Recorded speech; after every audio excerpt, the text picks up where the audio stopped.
Hey, what's happening, CSTers? Welcome to a special edition of CST. It's another watch-along as FC Cincinnati heads up to the Windy City to take on the Chicago Fire in match number 2 of the next segment of the Major League Soccer season.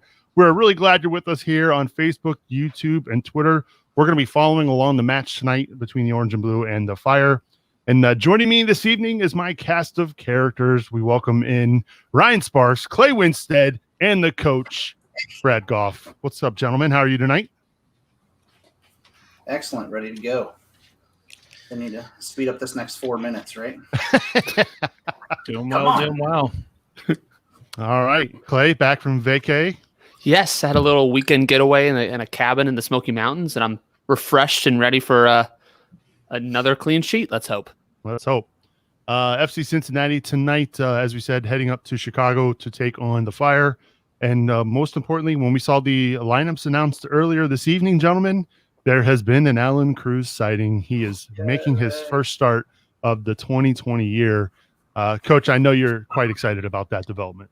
Absolutely. I mean, we knew already how good he was, but just seeing the stark difference between when he was not in the match for the first half against DC and when he was on the pitch for the second half, I think it showed his value to this team in so many ways. It's not just his energy. He's really good on the ball. He's a good passer. He's good positionally.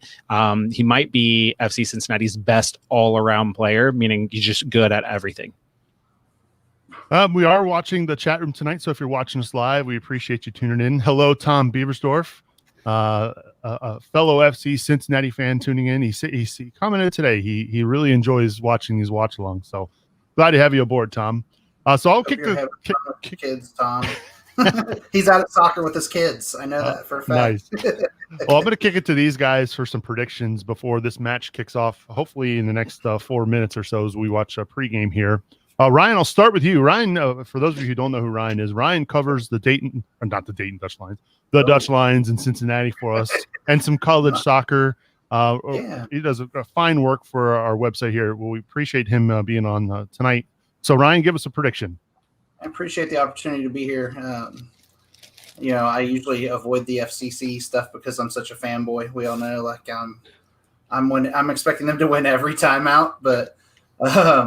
Tonight I think it all depends on how we move the ball. If we're going to build from the back, if we do well at building from the back and moving forward, and Cruz is active, if he's as active the entire game as he was in the second half against DC, I think we get a 2-0 win tonight.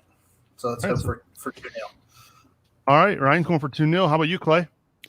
So I did the barest minimum of research going into this, and Chicago hasn't scored in 3 straight matches.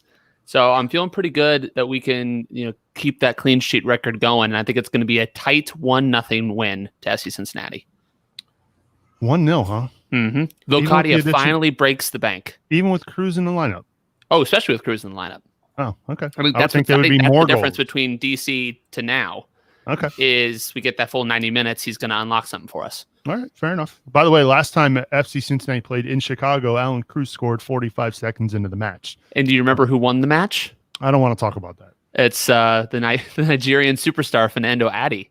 Yeah. See, Clay didn't listen to me when I said I didn't want to talk about it. All right. Well, you Coach, just kick him out of the stream, right? Oh, that's I do have control. That is accurate, Ryan. I could do that. How about you, Coach? For the Growler Cup, I predicted a 1-1 draw. I hear what everybody's saying, and I have higher hopes than that. But the thing that I'm worried about is the travel. I just don't know how that'll affect the team. They just played a match. The lineup is not very heavily rotated. In fact, it's not rotated at all other than Cruz. So I think that I'm going 1-1 only because Chicago, even though they haven't scored, they've created a lot of chances. At least that's what I heard on March to Match Day, because I listen to that every week for my information heading into the match. So I get more than the barest amount of research there, Clay. But so I'm going to go 1-1 draw. But again, as always, I hope to be not surprised. I hope to be excited, because I wouldn't be surprised if they won this match. I said it last night on the show, and I'm sticking with it now that I know Cruz is starting. I'm going 3-0. I'm going positive. Ooh. This team is due for an offensive outbreak, and the Fire are just that team, in my opinion. So we want to hear your predictions in the chat. Let's see here. Tom friend of the show, saying he's going loco with the brace, 2-0 for his score line. And Brian tuning in also says we've got to implement the Clay clock. So we'll do our best to do that tonight, Clay. But he also says that it's going to be a 1-1 draw between the Orange and Blue and the Fire. Smart, man. Two very negative statements from Brian. I think we can kick him out of the chat. No. Yeah, you can kick him out too. No, I think he's good. He's kicked out tonight. John on Twitter says Locadia shows his worth tonight. I sure hope so. John is right. Subs, right. I have to answer this question from Truth or Dare here.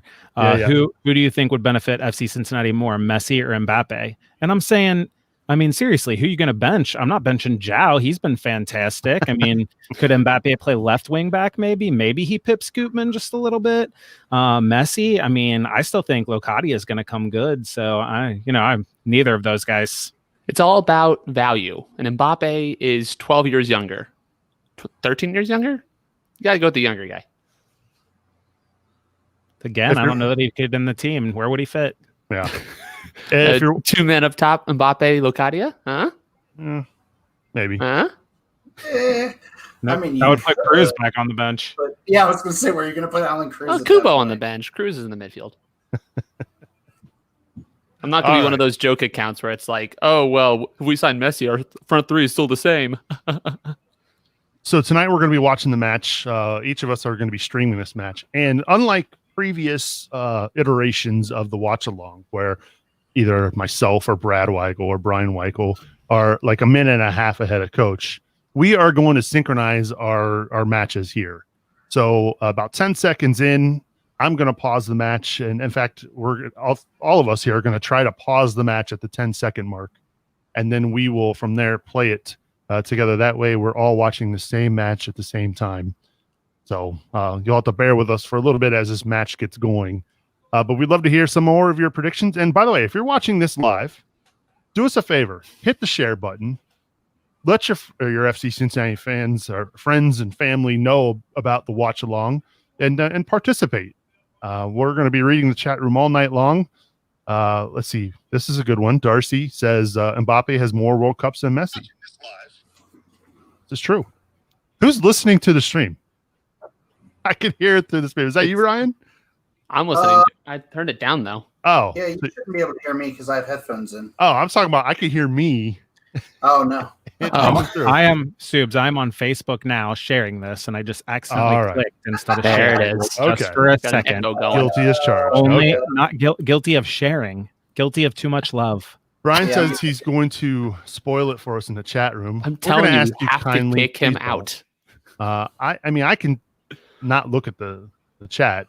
Yeah, it means that we won't have comments being put up during the show. But don't ruin it for everyone else, Brian. Yeah, we'll do our best to not read it. Oh man. Yeah, like times. Guys, I brought my tack board today. I was going to try to hang it up on the wall here, but it's slow going with 3M strips. So I'll just diagram some set pieces or, some positional responsibilities here in the intervals. All right. Yes. This is so accurate. He could. I was really looking forward to a Brian Weigel free evening, and he just still haunts my nightmares. I was going to say that's not going to happen. No. Not going to happen. All right, so I guess everybody wants to know, this is the burning question as usual. Coach, what are you drinking tonight? As of right now, I have a big old glass of empty, but I'm poised and ready. I'm just waiting for the match to start. And I think I'm going to start off with a little... You're waiting for the match to start so that you can walk away and not watch the match? No, I have my beer fridge right next to my TV. As all FC Cincinnati fans should. Really? That's a convenience. I didn't know that about you, Coach. Yeah, I can reach it from here. It's right here. Nice. So I think I'll start with a little Voodoo Ranger double X IPA. And then I will shift over to either have another one if the match is going well, or I'm going to go to my 14%er, maybe one of my Dragon's Milk stouts. Dragon's Milk? Yeah, if the match is going poorly. It's a barrel-aged stout, Subs. That sounds awful. Yeah, it's pretty great. Dragon's Milk. I don't know. I don't drink alcohol, so I'm in the minority when it comes to this. I don't know anything Listen, about this stuff. if you were going to drink milk from a mythical beast, would it not be a dragon? I mean, seriously. It's got a good point. I think I want to move on. Yeah. Clay, what are you drinking?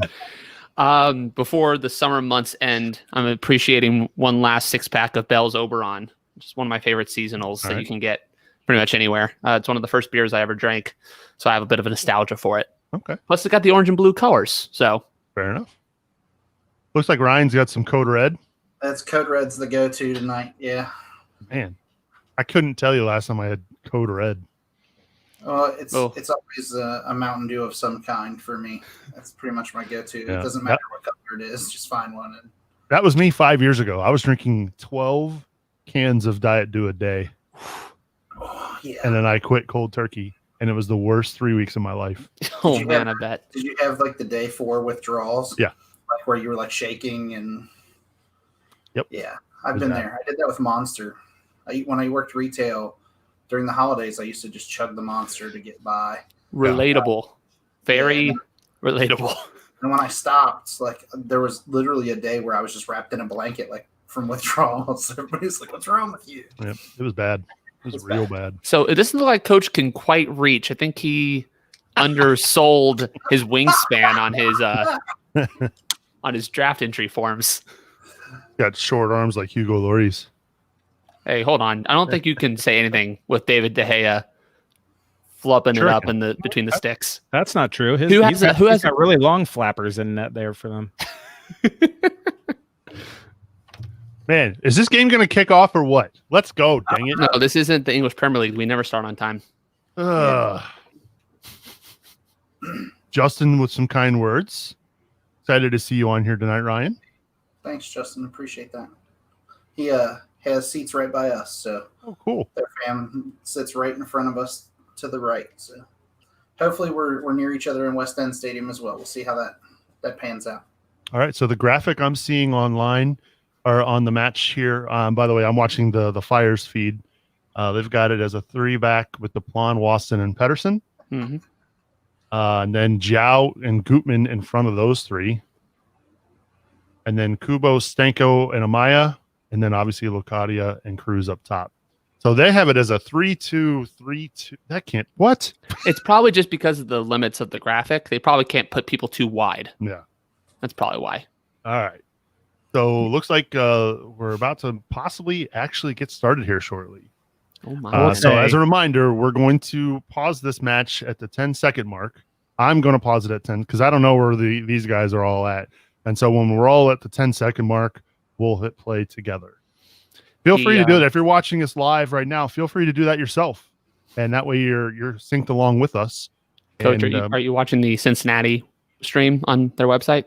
Yes, sir. You see how Kubo's listed in the midfield and Cruz is listed as a forward? I did see that, yeah. Yeah. Again, question is, are you able to pause your match? Yes. Okay, cool. If that's how they line up, guys, that's going to be fluid. You're going to see Cruz check into the midfield and Kubo stretch up top quite often, I hope. Subs, so we're all going to pause at 10. Yes. I'm about to kick off here on mine. Yep. Oh, then maybe I'm behind you. Oh, no, I'm at kickoff here. I'm getting close to kickoff. All right, they're taking the knee now. Oh, you're ahead of us. Yeah, you're He's always ahead of us. Something's in the fiber optics in Toledo. I don't have fiber. I wish I did. All right, this is we're on the edge of our seats here. All right. And of course, I've got this annoying little gnat flying around my office here. It's gonna bug me. You see what I did? Bug me tonight. All right, so we're just waiting for kickoff here. As soon as it happens, okay, we have kickoff. I'm going to pause it at the 10-second mark. As soon as the Fire put up their score, there we go. 5, 6, 7, 8, 9, 10. All right, I'm paused. You're kicking now? I just took the knee.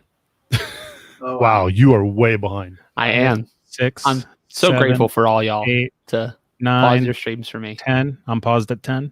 Okay. Now I just have to mute our friend Jacob Clary on our Twitter account because he's going to spoil it for me. Something to look for early here, guys, is how many touches do those two up top get? In the first match, or in the match against DC United, Locadia and De Jong had so few touches in the first half. And that's all about their movement up top, as well as the ambition of passing through those lines from those three center backs. All right. 5, 6, 7, 9, 10. All right. I am paused. All right. How about you, Ryan? Yeah, we're good. Are you paused right now? Yep. I'm waiting Okay. on you to- yeah. All right. So I'll count it down 3, 2, 1, and then play. When you hear me say play, hit the play button. All right, gents? Yep. Sounds good. All right, audience. Here we go. 3, 2, 1, play. My broadcast said play right when I clicked play. That was great. Nice. All right. So we should all be, in theory, at 20 seconds? Yeah. Awesome. Ish. Oh, I love it. Ooh, foul right off the bat. I don't know how they didn't call that a foul, but okay. See, I thought it was a foul too.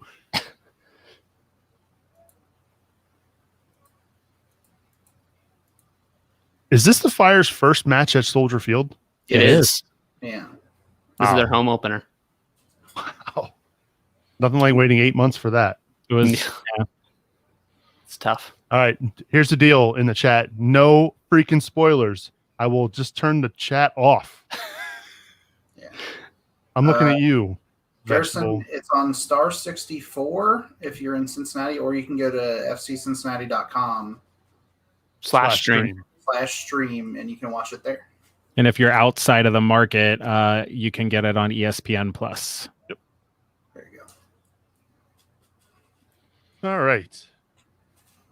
And so far, it's definitely looking like Kubo in the midfield. But Cruz is kind of dropping in as well. It's almost more like a 5-4-1 instead of a 5-3-2. No problem, Gerson. Ooh. What the? It was offside. It's got to be. Oh, boy. Okay. What? All I did is I looked up and I saw the net bulging. I think it is an offsides. Yeah, it is. Yeah. He's pretty much his whole body That is- ahead. That is tight. It's really close. I'll That say is again, guys, tight.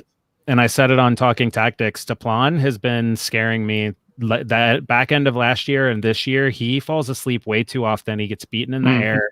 I think that's a position that's in need of upgrade. I hope Van der Werf comes back soon. Yeah, I think All offside, so that's good. he probably would step Right. right into the starting lineup, I think. And I think Pedersen has proven that he's quite solid. I think you could probably improve that position in the offseason, maybe, but he's been much better than Deplan has. Imhold, I'm looking at you. Quit spoiling it.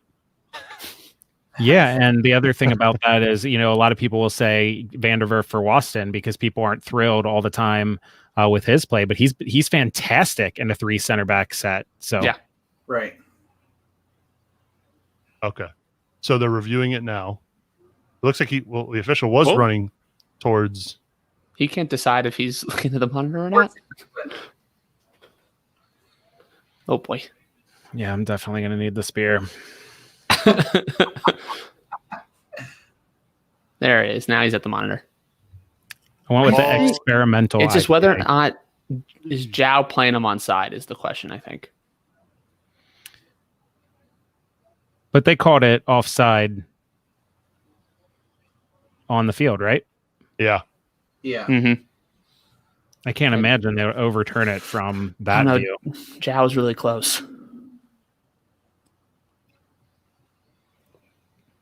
Oh. And it depends, like, how much is he leaning? If it's just his arm, then And that of doesn't course, count. I just saw Twitter. Did they give it to us? To them? It's a goal. Goal. Jeez. Yep. That's really unfortunate, but that shows. I mean, Deplan just right off the bat. Although that forward is sitting in between Zhao and Deplan, I still think it's Deplan's mark. Mhm. Maybe Zhao could have given him a shout, but Zhao has got to stay on that back stick in case that winger makes the run. So How you go 300 minutes without conceding and then give one up in 2 minutes at freaking Chicago? Hasn't scored in 3 straight matches. another underrated part of that play is there is no pressure on that No. Jimenez stepping That guy up. just Gave him Perfect plenty of pass too. Why doesn't TT come out and try to collect that? I was going to ask that too. Come Like- on. Well, that's a rough start. Yeah, not a good way to get it going. No. Well, Luckily, it happened early. guess we Question can't really sit back a whole lot. There No. goes my prediction. Yeah, I had 3-0. Yeah, just Since log Anth on Twitter, Brad wants to know, why is Cruz playing up top instead of Kubo? I mean, it's Great. a good question. Yeah. My only guess is that Stom likes the ability of Cruz to press with his energy and wants to try to get Kubo in pockets of space so he can dribble at the back line. Do you think? But like that I they- said, sorry, like I Kubo- said, I think that that's going to be a swap place. I think Cruz is going to check back and Kubo is going to make runs forward. So that answered my question. That's I'm right. very determined to get this bug. That just shows you how thrilled I am at this start of the match.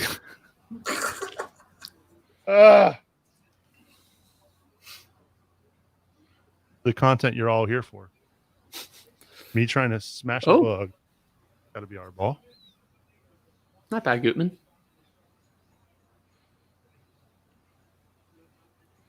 Kind of a home game for him, right? That's For right. Goodman. Wasn't he Was a in the- Chicago Fire? Homecoming. Yeah.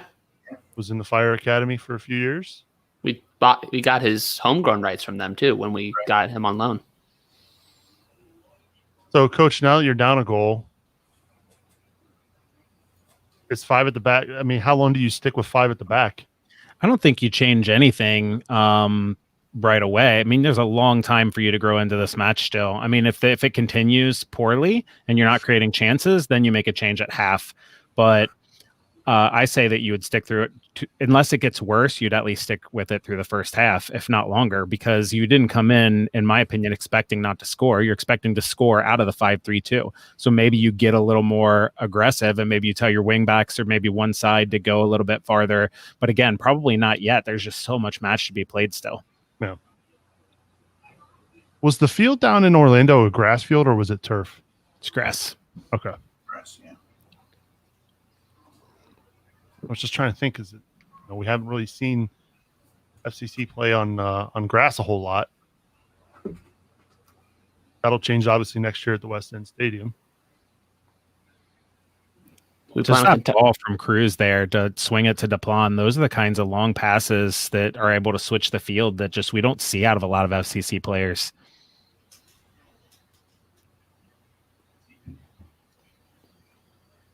I guess I could put my little graphic up, which I need to edit already. I'm not a big fan of the computerized graphics in the seats because if any long ball happens, you immediately lose it. Yeah. But I'm not the one losing a lot of money, so I understand why they need it. Right. Seemed like Chicago's trying to be extremely physical. Mm-hmm. Every chance they get, they're trying to put a body on us.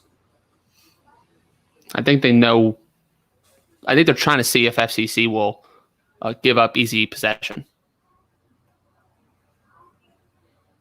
It's probably a little bit of adrenaline too, it's a home opener for them. And even though there's not fans in the stands, I mean, they want to show well. They haven't been playing great.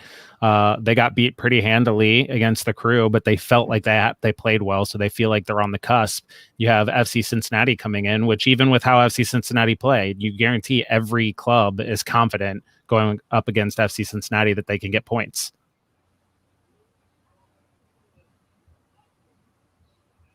Some good pressure here from FCC. Mm-hmm. That's a little different than what we saw in Florida. And now back the other end, we see the Fire with some good pressure. I think as the players get a little bit more fit, as the season progresses, we'll see more pressure. I would think. I would imagine. I mean, it's like I don't think it'll be any sort of gegenpress or like a real high press as a complete tactic, but I think you'd see quite a bit of pressing. Oh my God, 3-3 is a really good system for a press or a oh counter press. God, What a shot! I said 2-0, right? So we're good. I'm right. Seubs is still in play for 3-0. Right. What the hell? Just That they're was not just closing down at all. that was a worldie, is what that was. I just The like, deflection just wide open. Just but look how slow they are to press. Like Frankie gets out eventually, but watch right here. You see the closest player to the ball is Stanko, and he's just kind of standing there walking out, and then Frankie charges out and tries to get in the way. I mean, you can't be second to that play there. Stanko needs to come and close on that guy right away. He's in zone 14. If he's not going to shoot from there, he's going to find a pass, right? You got to pressure him soon. Right. also an incredible kick, to be fair. It wasn't anything like Nagby's goal from the other day. I mean, it was a well hit ball, but it's just unsighted because there's a lot of traffic in front, and that's why somebody should have closed on that player and been in position to make a block. Do you change it yet? Do nothing down in 10 minutes. Coach is deep in thought. Can you hear me, Coach? Yeah, I can hear you. Okay, just making sure. I was reading some of the chat. Yeah, there. I don't know. I don't think that was Teton. I think the first one, maybe they didn't show us a good angle to show how slow he was to come off his line. I think both of these goals were a matter of the midfielders not pressuring an opponent in a key area. Cruz just slide tackles Kubo and hurts himself. Oh my God.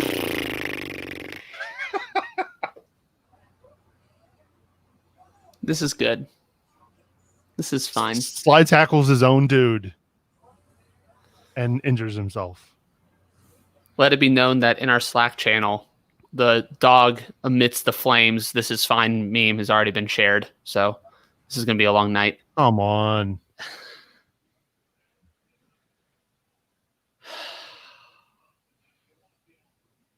Let's see. Gators owned. Brutal start. That's an understatement. Larry wants to know, is TT asleep or is it my imagination? Again, I don't think either of those goals were directly on Teton. The second one, I don't think he could see. There were so many bodies in the way. In the first one, maybe he could have come out sooner, but you don't expect your back line to get beat standing on their own 18-yard box, right? That's not a position where you get beat in behind from. Well,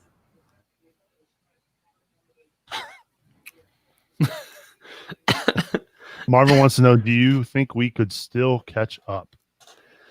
I mean, what's the most we scored under Stom? 2 against Rebels? Yes.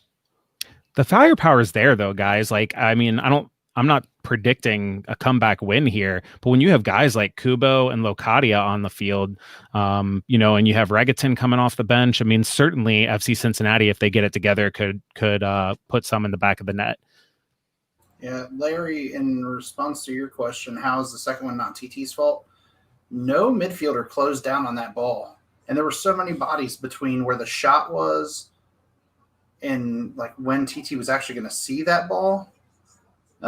It's hard to react. As a former goalkeeper, like your reaction time has to be exactly spot on when a ball comes flying at you like that after it's been deflected and comes back out. So I mean, while he could have probably reacted a little sooner, I bet he didn't see it, like Coach said, until it came through that last line of defense there. Yeah, we won't really know unless they give us the goalpost cam angle from that, because it's hard to see what he can and can't see through that sea of bodies. But even if TT fell backwards and didn't move, I'd be blaming the midfield. I mean, somebody's sitting, 22, 24, 26 yards from goal and you don't close them down. That's inexcusable.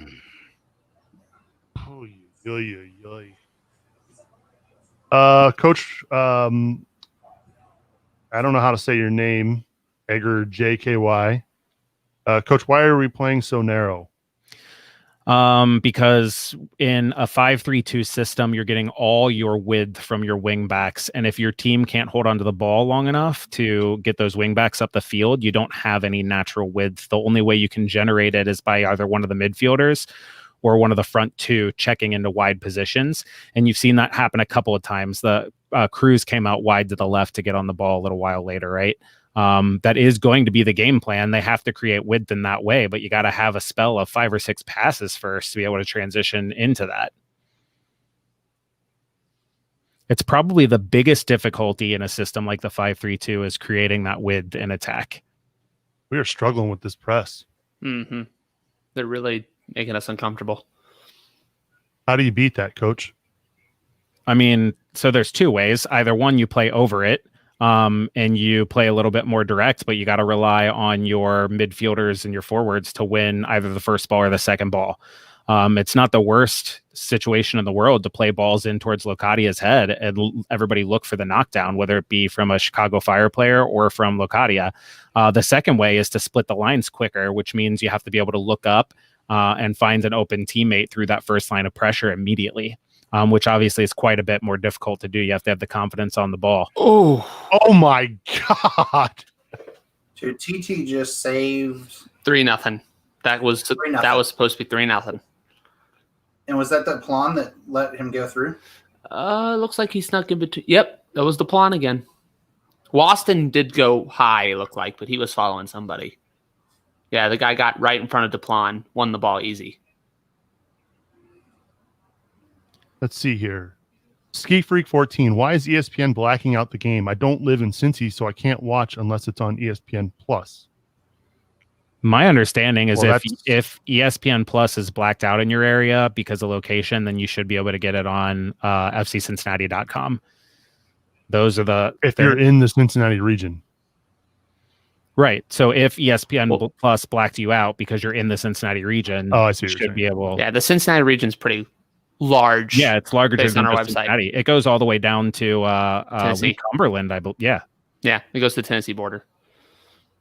So yeah, if ESPN says you can't watch it there, you definitely should be able to go to the team website. That did answer the question of whether TT was asleep or not. Maybe he was asleep on the last 2 goals, but he sure woke the heck up. Yeah. Well, and you can tell he could see that one coming a little bit better too, because you could see where the run was coming pretty early in that development.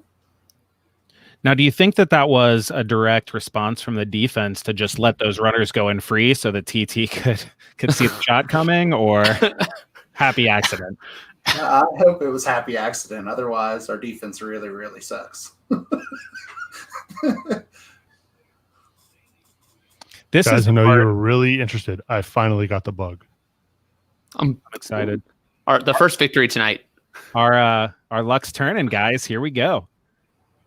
I will say, this is one of the parts that disappoints me most about Kendall Waston, because I haven't seen. Now I'm not on the field. I can't hear what they're saying, but I haven't seen anything out of him that indicates him trying to get the guys together, get their heads up, get them playing harder, get them playing faster. I mean, I'm looking for my captain here to find the guy in the middle third of the field where it's not dangerous and just absolutely eat him for lunch. Foul, card, doesn't matter. And then I'm looking at my midfielders and I'm saying, I need you to be there instead of me. What do you mean? Cruz did that. It was just Takubo.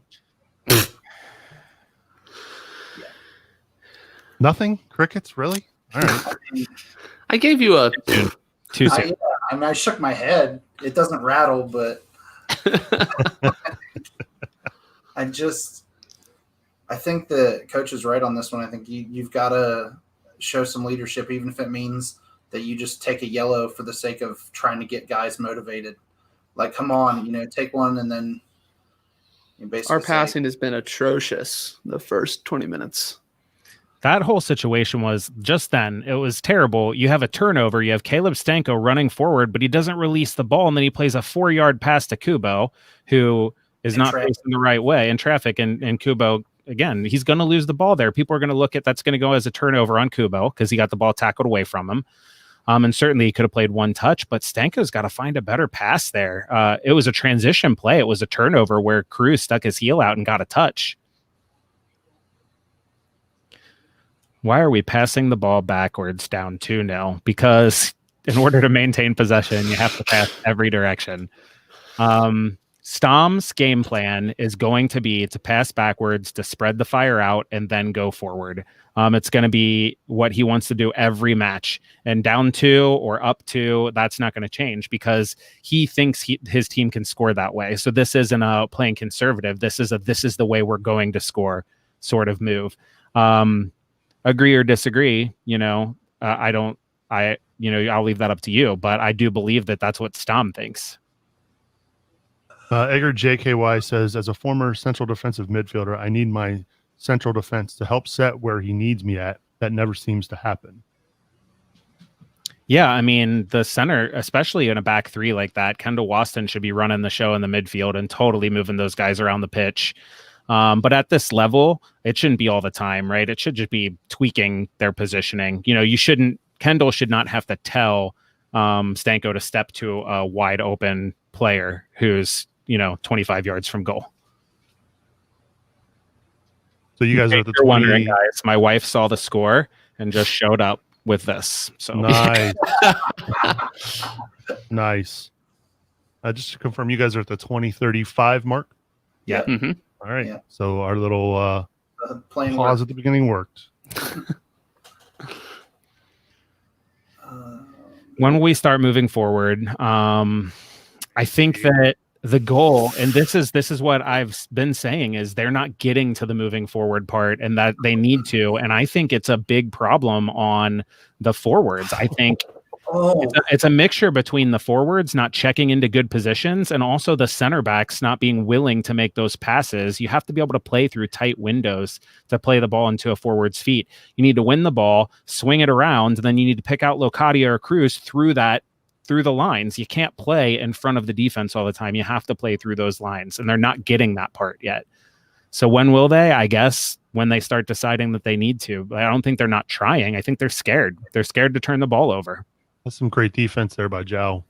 I think the guys that have been here through all last season and are here now know what last season was like, giving up that many goals, right? And now they're trying to do something completely different and try to completely build through the back. And they're not necessarily as comfortable with it as we'd like at this point. But you would think if the season went as planned, how many games would we be in? Right? Over half by now. Give him a yellow. Yeah, it's the third one exactly like that. Like just real late on the sideline on a nothing ball. Yeah, 11's starting to really upset me. I think you have to take into consideration right now as we're watching this, for those of you watching with us, we haven't played that many matches. And how many matches are we in with Yacht? Is this is the 7th now? 6? Is it 7? This would be 6. That 6? pass right there from Pedersen. 6 regular season or 6 4 in the general? tournament, and this is the second regular season match with Yacht. Yeah. Okay. That pass from Pedersen split 2 lines into Locadia's feet. And now Locadia and Cruz weren't on quite the same page. Cruz thought Locadia was going to receive the ball and turn, so he started making the run, and Locadia tried to bump it one touch to Cruz. So that's just a function of them not getting the ball enough to be on the same page, right? But if Pedersen keeps hitting those sorts of passes, and then you got to get to Plan doing it on the other side, and that is the mode to transitioning forward for this team. I do think Cruz also is not quite himself right now. He doesn't, I don't know if he has that final gear to run. He looks like he's limping. Not limping, but he doesn't look quite as spry after that injury. He's down. Done. Yep. There he goes. And there you go. So who comes in, Coach? Who? Oh, he's You bring on Regaton? Yeah, I think it's Regaton. That's who I'm putting in. Regaton showed such good promise off the bench. He started down in the MLS's back tournament in that same position, just without Locadia. All I can hope is Regaton is a guy who has some fire. I hope he comes out with full of you know what and vinegar and just ready to crack some people, because we need some Frankowski on our team. We need somebody going in, putting in some late challenges and showing the fire that FC Cincinnati showed up today. I don't think you can put in De Jong. I don't think he'll be healthy enough to play. I mean, he just got subbed off at the half at the last game, right? And the last game was 3 days ago. Yeah, I can't imagine that he's 90 minutes healthy. My guess is he's in the squad as if the last 10 minutes or 12 minutes, something like that. Mm-hmm. I think Cincy Ant says it all right there. Yeah, it's kind of the embodiment of the first 25 minutes for FC Cincinnati. It looks like. Yeah, the quote is slide tackling your own teammate. SMH. Yep. SMH indeed. Yeah. I don't understand that one. Did he not see that Kubo was the other one running onto the ball? Lettuce has proven me wrong. He's saying Seam is coming on, and he's probably 4 minutes ahead of us. So, well, that's good news then. If Sem is healthy, if he's healthy enough to play this long, he was probably healthy enough to start, and that makes me think he hopefully has something to prove because Stom chose Cruz over Seam. Ooh. Yeah, that definitely hit his knee. I don't get it at all. Buckle. I don't understand what Cruz thinks he's doing there. Unless he just totally didn't see Kubo for some reason. I don't understand it.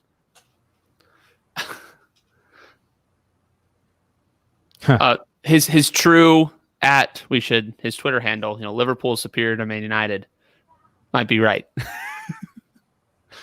At least on the Sim DeYoung front. Who knows about the Twitter handle? Yep, Seam's getting ready there. What we were expecting from Cruz tonight, we definitely didn't get.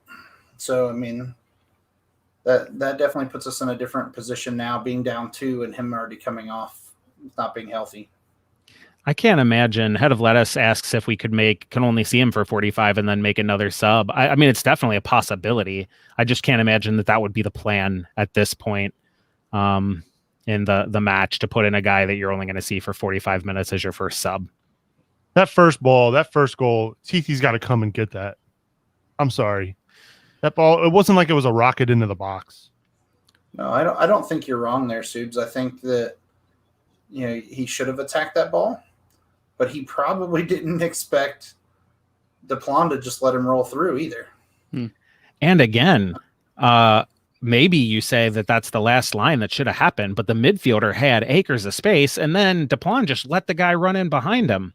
Yeah. Seubs, I need you to kick Scott Kaplan out of the chat here. You see this comment? He's not wrong. Yeah, I'm not going to disagree.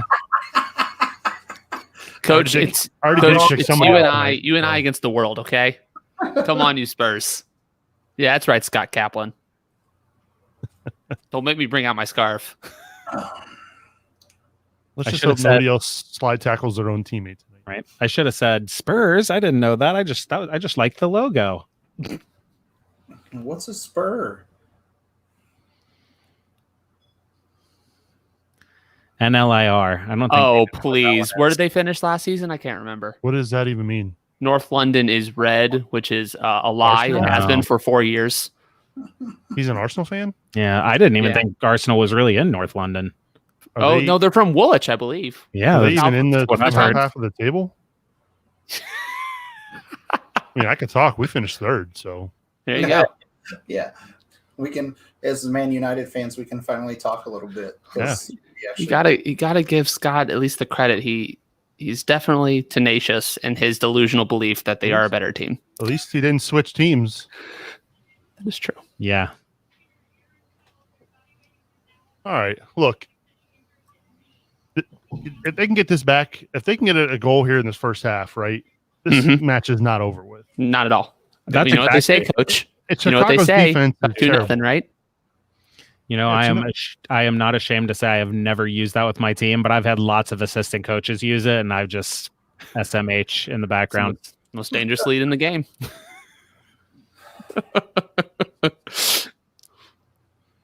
If you remember, Arsenal fans, Tottenham had an amazing 2-0 comeback in the Champions League semifinal last year. So, what was that? Okay. Pedersen's starting to get more aggressive with his passing, and I'm appreciative of that. Hey, over the top. That's how you break the press. Well done. Not bad. Dude, it is bothering me now that I'm going to keep losing the ball. Oh, that's a foul? How about the first one? Thank you. Oh, that was Lucadia, too. It wasn't even Jao. I thought it was Jao. Yeah, I don't know how That's not a foul. Wait, how is that a foul on Lacadia there? But then that Oh, is come that is on. absolute. That's BS. Oh, Matt's spoiling it for us. So something good apparently happens here shortly.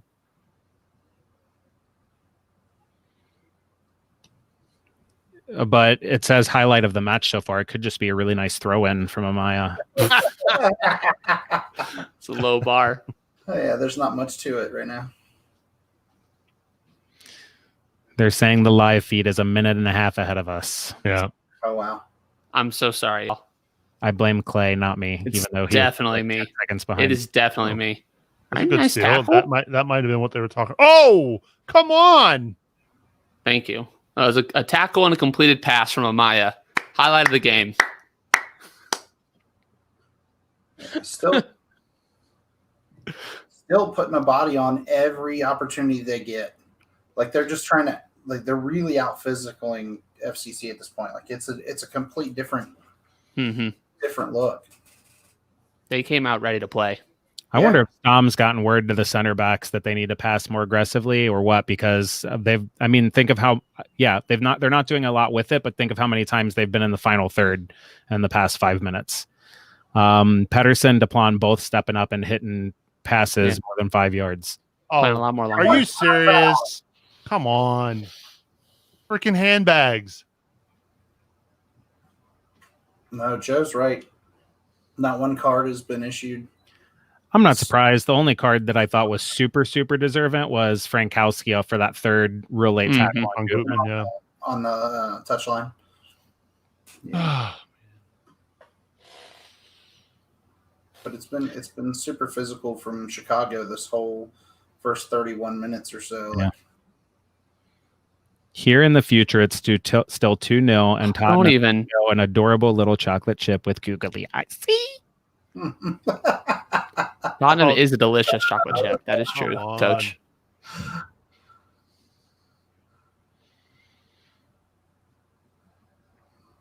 I like the aggressiveness from Frankie at least.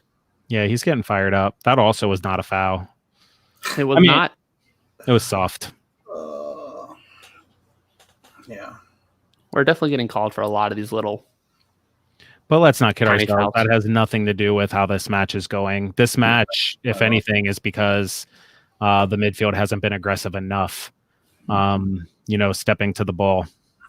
What do you want to be seeing from De Jong right now, Coach? The biggest thing I want to see from him is coming off that back line into the midfield and receiving the ball and being able to turn with it and play the ball forward. Well, he's the furthest forward player at the moment. So, yeah, but that's where you want to start from. You want to start from those center backs and then check into the midfield. If you start already in the midfield, your run is too easily tracked. So you need to get that height to stretch those lines out and then check back when obviously FC Cincinnati's in possession. The only thing that bothers me about De Jong playing so high up is he definitely is a player who needs the ball at his feet. And the less touches he gets in the game, the less influential he is. How the hell do we keep DC United scoreless? DC United didn't even create any chances. This is the second match. There's tired legs out there, and they traveled. So that Same should be an excuse. But that could, if you're not, it's saying like it was a cross-country flight, again, man. They were in the air for 45 minutes. Well, did they take a charter or did they take a bus? Yeah, it's a charter. They chartered a flight. But the thing about it is, like I said, it's not an excuse. You should still be mentally sharp. But when someone is not mentally sharp, you can say, well, it might be due to the travel. Now that means that person needs to do a better job of preparing himself for the game on a travel day. Lacadia's getting pissed. He's running around. He was jawing, and he's telling the midfielders get up and pressure. He's pointed that out 2 or 3 times now, going back and forth, that nobody's pressuring in the midfield. Yeah, how long has Chicago had this possession now? Oh my God! And just like that, just one long ball, and they're in the box. Yeah. And that's been their MO so far. They're going either over the top or coming from the outside and lofting it up and over. It's been super effective for him too. Tom Pedersen, last What was match, that? continually misjudged balls in the air. And he did it again right there. You see him slow his run, thinking he's going to jump and win that ball, and then it floats over his head.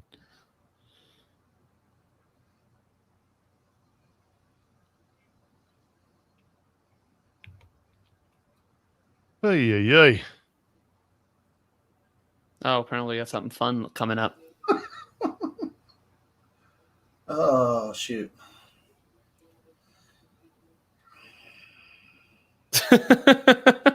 Yeah, Brad, you're missing out, buddy. Yeah, you're the one who's got to write this up for the player ratings. Wrap it up, buddy.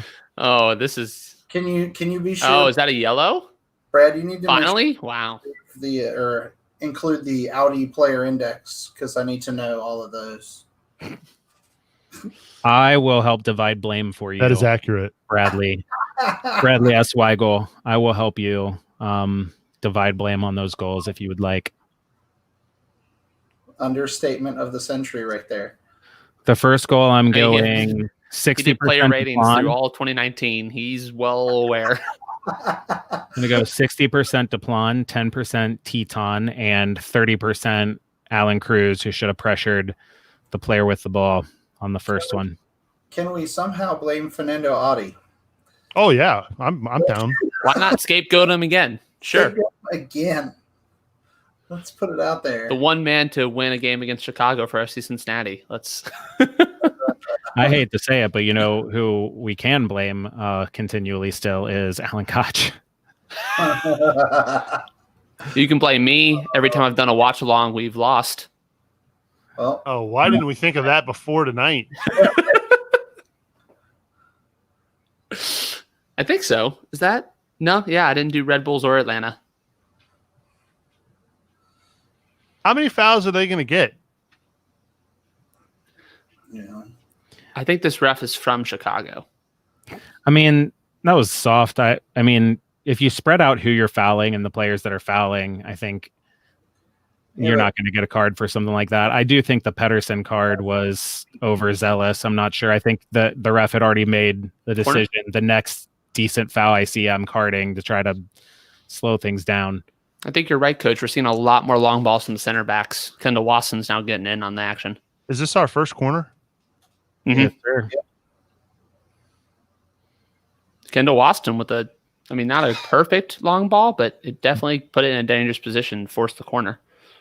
Who is taking? They can't foul out. That's crazy, Brandon. I think they should definitely have a foul out rule. Oh, too far. Oh, almost. I haven't watched a minute of NBA bubble. I can tell you that much, Brandon. Wow. There you go, Frankie. Anybody else trying to run for Frankie there? What? It's a show for him. Oh, God. There's a lot of standing still off the ball. Split the lines now. Again, I think Stanko made the wrong decision there. He played a floating sideways ball that allowed Fire to step back when De Jong was in acres of space. A little slip pass, and De Jong is off. I don't understand why Stanko is so reticent to play any line splitting passes today. What? Come on, Sim.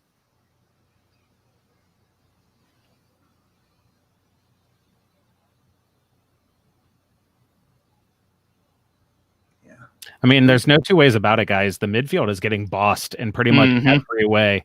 Off the ball, they're getting out possessed. The Fire are kind of doing what they want. On the ball, they're not hitting any line splitting passes at all. They're only passing sideways or backwards. How do you fix that? Get better midfielders. Camo, right? Camo? Well, honestly, if I'm being honest, how you fix that is I think that you start to spread those midfielders out in possession. That exposes you a little more defensively, but you have three center backs to help kill the any transitions there. So I think you spread them wider, put one of them out on the touchline in possession, and then overload one side of the field and go forward. I mean, we saw that a lot in Florida, right? That really yeah. flat midfield three that almost increased that span almost the entire pitch. Exactly. And defensively, I think it's about energy and effort. I mean, Frankie is showing it lately, but the other two, Kubo and I can't remember Kubo or Stanko making a tackle to win a ball yet. I mean, I'm sure they have. It just hasn't stood out.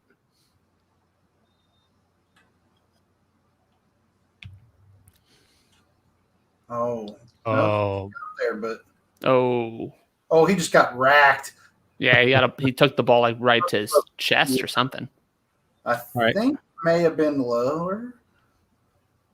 I'm a man of the people, guys, so I'll be right back. he's changing his shirt. Oh my gosh. The classes with the SEC 3 stripes. Oh, okay. We have an Adidas fan in the chat.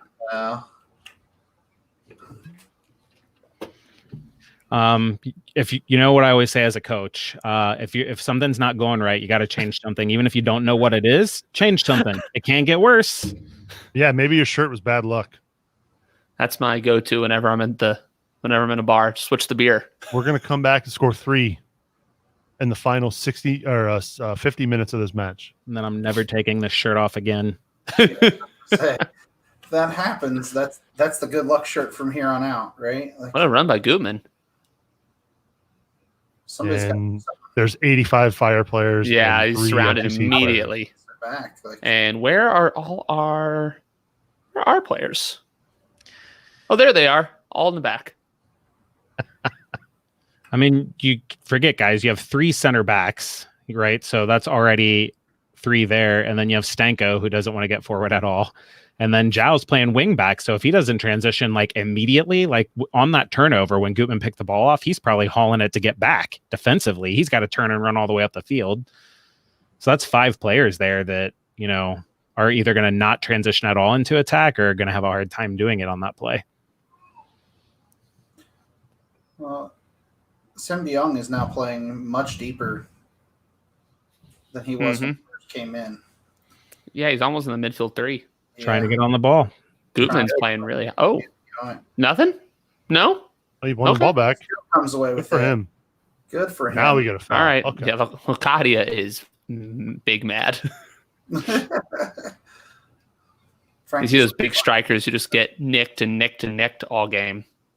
When the ref doesn't call it, they start to really show it.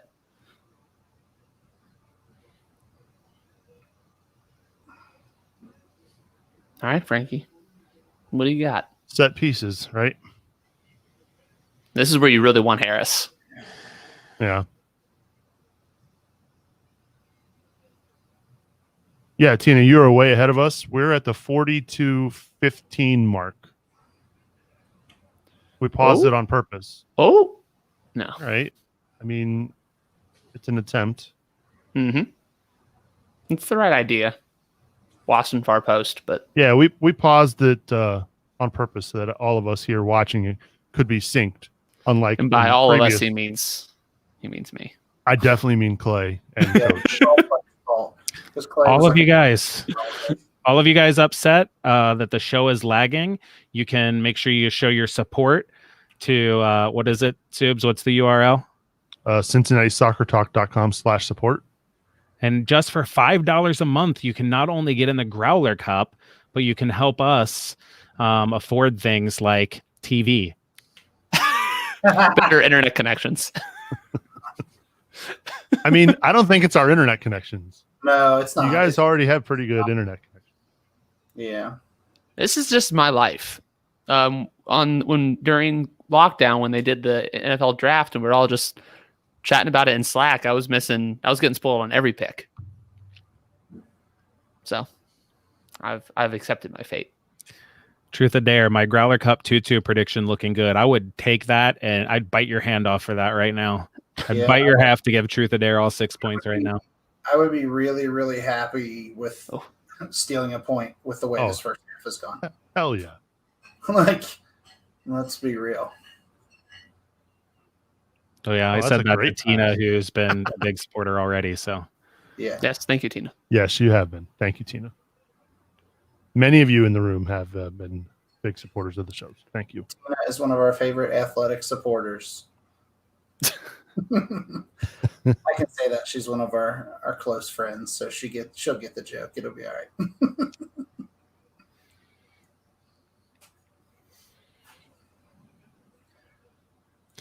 The good news is when I drink my 14% beers. Oh, come on! What? Ow. Is that not going to show a card now? I mean, look at this.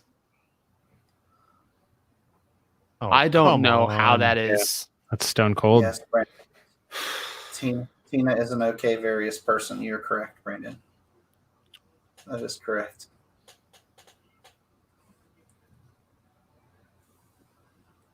That's got to be a foul. Oh, no? You're assuming a Dude, lot of he's- this referee Seubs. One of the biggest guys in the box, and he goes down like that. You got to think he had to have been hit pretty hard. Gator Zone wants to know what's the chance Chicago blew their legs in the first 45. Ooh, They did have an extra day of rest. can hope. 5 minutes of added time. Anybody Oh, wow. speak Spanish? Oh, we I don't don't know know if that's what language it Spanish. I was going to say it doesn't look. Entender is Spanish, I believe. Nada is nothing, right? Well, Hold on, we'll find out. it could be Portuguese. I think it is. Translate.google.com is your friend. I'd say Portuguese is I very think it is similar looking to Portuguese. Spanish, but you I'm have that almost positive. accent a day. Yeah, and the da and the do. Let's call up our good old friend Jose. That's a good win. There you go. Have him do some live translation for us. I heard the first three words in English he learned was park the bus. It's funny. Yeah, this is very not well. Oh, is that what it is? I mean, Oh, there you are. mucho no that's- bueno. Obrigado, coach. Coach Brandon Ponchek says, oh, well, Need 11 on wrong mine. one. Yeah. Brandon says, this isn't high school soccer. 45 minutes doesn't tire pros.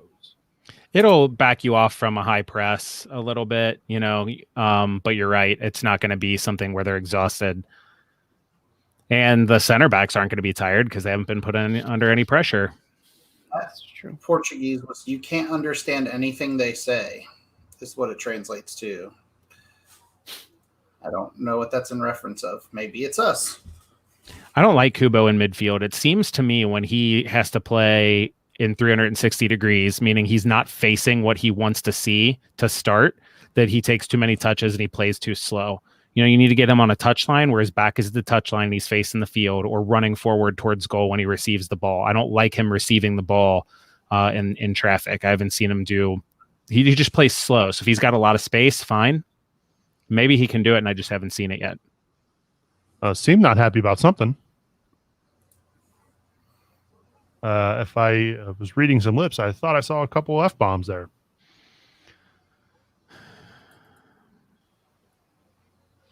Well, it's glad that they're angry. I feel like a lot of times we go down 2-0 last season. Just the dejection sets in. They just get disappointed and their body language drops. I'll take angry over giving up any day. Matt. Anybody know how hot it is in Chicago? Because hopefully there's not too many air conditioners running in the greater Chicago area, because there's going to need to be a lot of amperage in that locker room for the amount of hair dryers Stam is going to need. I can't blame. This is from Matt. I can't blame him for being passive talking about Kubo after his own player's slide tackle. That was brutal.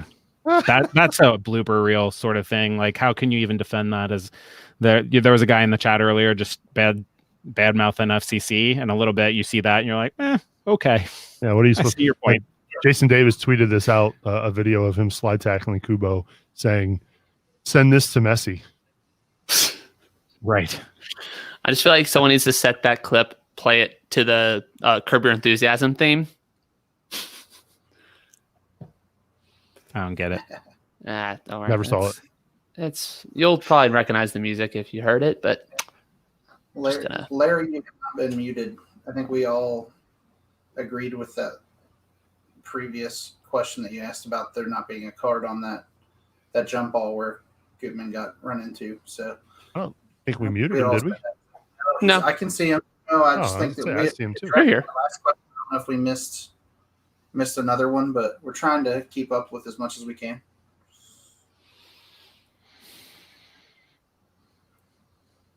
You go, Gutman. There you go. So as we head into halftime here, has there been anybody on the pitch other than Frankie that you've been not just like, okay, fine, but you've been happy with their play? Happy with Gutman. No. Yeah, I think he's on the list. Yeah, he's making a lot of runs forward. And then he loses the ball like that. Well, he got past the ball right in front of a defender. As Bad touch. well as Joe Dow has played up to this point, He just had so little of the ball. Yeah, he's been completely ignored. He hasn't done anything Frankie. Frankie is tired of this BS. We're not ignoring anybody tonight, Brandon. Not at all. I personally, from my take, I personally did not think Gutman had a good first half. That's just me. I didn't. Yeah. I don't think anybody for FC Cincinnati had a good first half, personally. I mean, the best thing that happened was a slide tackle that was our own player. Even Frankie didn't have a great half. He just showed a lot of energy and grit and determination. He didn't really do much of note. Mm-hmm. Larry says Gutman is hustling. Amaya is trying-ish. Beyond that, the team looks disinterested. Yeah, I'm all for hustling, but we're still down 2 goals. Well, what I'll say about Gutman is he showed some really good anticipation on a few balls that he's been able to slide out and pick off. Probably 3 or 4 that I can think of. But that doesn't make a good half, right? No.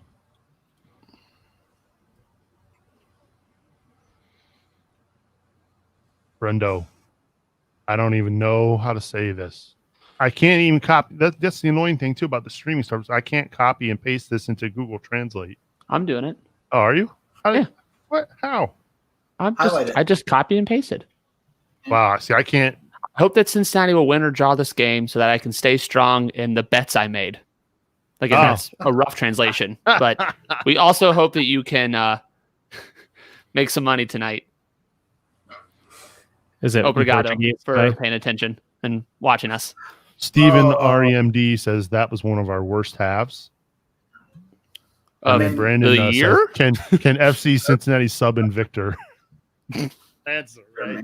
Can we get LaHoo down on a quick helicopter to Chicago? Get him on the midfield. Bust some jaws. I'm curious to know what he thought of the slide tackle. Let's see what Stom's saying. See, I have Raphael Wiki. I don't have Stom. Inside of the Fire broadcast. All right, let's see your 3-word match reviews, or 3-word half reviews, I should say. I'll put them in the chat, and we'll put some of the good ones up here.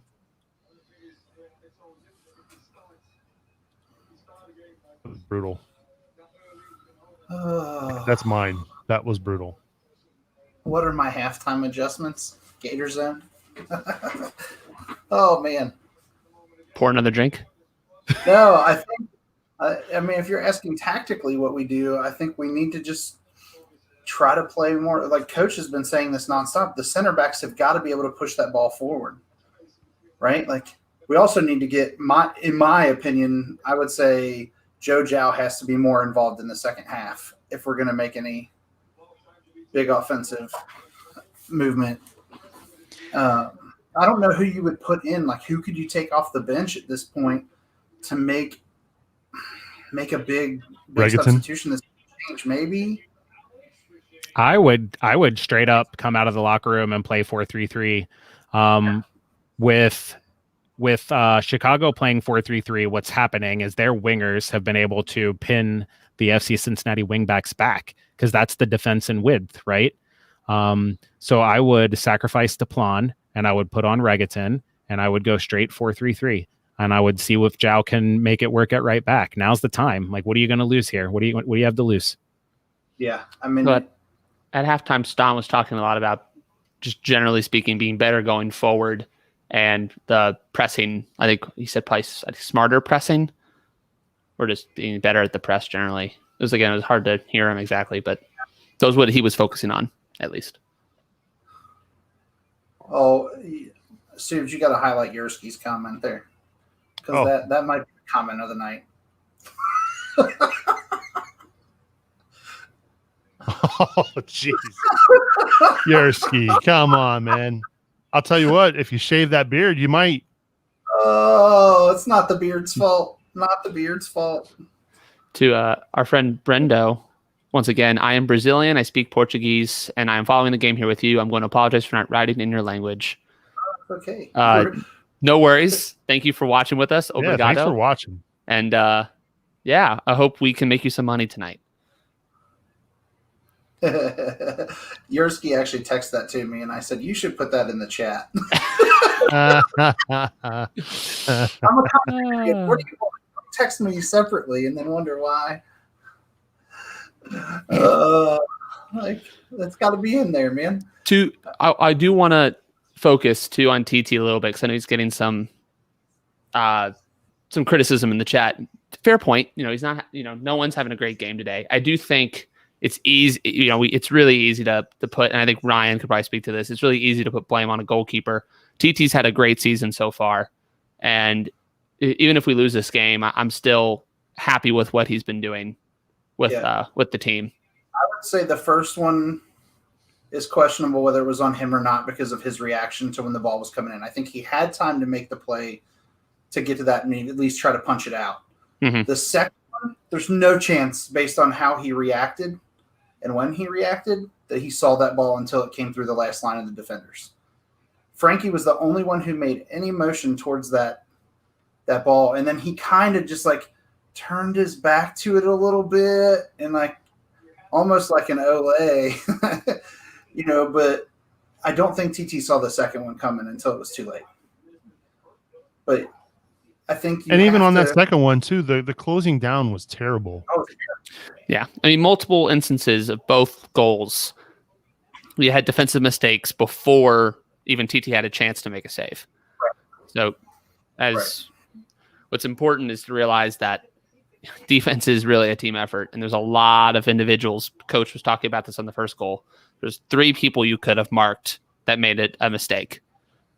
And now it's just about, oh God, this guy's talking loud on the TV. It's about responding and how can we get back into this game. Right. And for those of you that are in the chat, let's see Brandon Ponchak's comment. He's a goalkeeper and a goalkeeper's coach.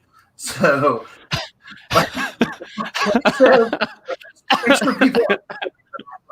there's sarcasm in that comment. For those of you who don't know, Brandon, he was just put another defender on the field. Same thing, right? That's just Brandon being Brandon and kind of making a joke out of it because we talk a lot about that. Like the goalkeeper is expected to make every save, but you don't want them to have to make any saves. Yeah. So as I perfectly said. Yeah, you've got to think at this point, like, where are the additional breakdowns? And I'm sure Coach is probably racking his brain right now and has some things that he's ready to go with what he saw along the way and what changes we can really make to try to do something different in the second half. Zach with a comment here about have a hard time using an international slot on a goalkeeper. There are plenty of capable domestic goalies that can perform near as well. But that might be changed here in the near future. Rumor has it that TT might be getting a green card soon. Yeah, Pearl Laurel Fowler's reporting. Vander Vaarf and TT are both deep in the process of acquiring green cards. Absolutely love Zach's comment there. Because we have, I know Spencer's still. Yeah, he's concussed, I believe, or recovering from a concussion. That he's trying to recover from. But there are a lot of really good American keepers out there. That being said, TT has had a very, very good year, so far. You can't really say, okay, it's all his fault tonight. You just can't. And if you are, you're not watching the same game that we're watching. I mean, I'll just be honest about it. Like, I think that you have to blame the defenders a little bit in this case. I know I'm a former goalkeeper, so you're like, yeah, blame the defenders. But yeah, there's guys, out there playing. There's some really solid goalkeepers that are Americans playing in the USL that would be chomping at the bit to take another goalkeeper spot somewhere. And yeah, Tina mentions Newton. Yeah, he's definitely one of those guys. Golden Glove winner from the 2018 season. You've got to, think, yeah, Tim Howard. No, Brandon. Maybe in 2014. Yeah. So, but there's, is he still playing goalkeeper down in Memphis? Memphis, right? So our loanee Ben Lunt actually started ahead of him a couple of games ago. Or was it Head? Wait, Ben Lunt is in Memphis? Egg. Yeah, isn't he? I thought he was in Louisville. Lunt's in Louisville, right? I may have missed. Maybe I misread. So that's on me. Egg. Pretty sure Ben Lunt's in Louisville. I'll look it up because I know he did start. Yeah, Jimmy Haig started ahead of. Oh, Haig. Haig started ahead. We got rid of him though, didn't we? Yes. Of course we did. Yeah. We got rid of the American and kept the German. That's what we did. Yeah. So our center backs are such a problem that we need 3 of them. I've been looking through stats, guys, just kind of seeing what the stats say compared to what the eye test says. And Stanko has 0 attempted tackles. And now he's playing your 6 here. He is your true defensive midfielder. He has 0 attempted tackles. No attempts? Not even an attempt at a tackle. That is what you would call a big old woof. That's a yikes. I don't know exactly how they define attempted tackle. He's been on the ball a bit, but I mean, it tracks with your impression of the game. You were saying exactly most of the way through the first half, you didn't recall a tackle that he had made. Yeah, and stats don't tell the whole story, but you can certainly use them to confirm or, like one of the things that is contrary to what I saw is Zhao actually seems to be fairly involved. He's gotten as many touches as most players. All up and down the right flank. So he just hasn't had it in dangerous enough positions to where it's stuck out, I guess. I mean, I guess that's probably stats don't lie, but it doesn't feel like Zhao's gotten in those positions where we usually see him,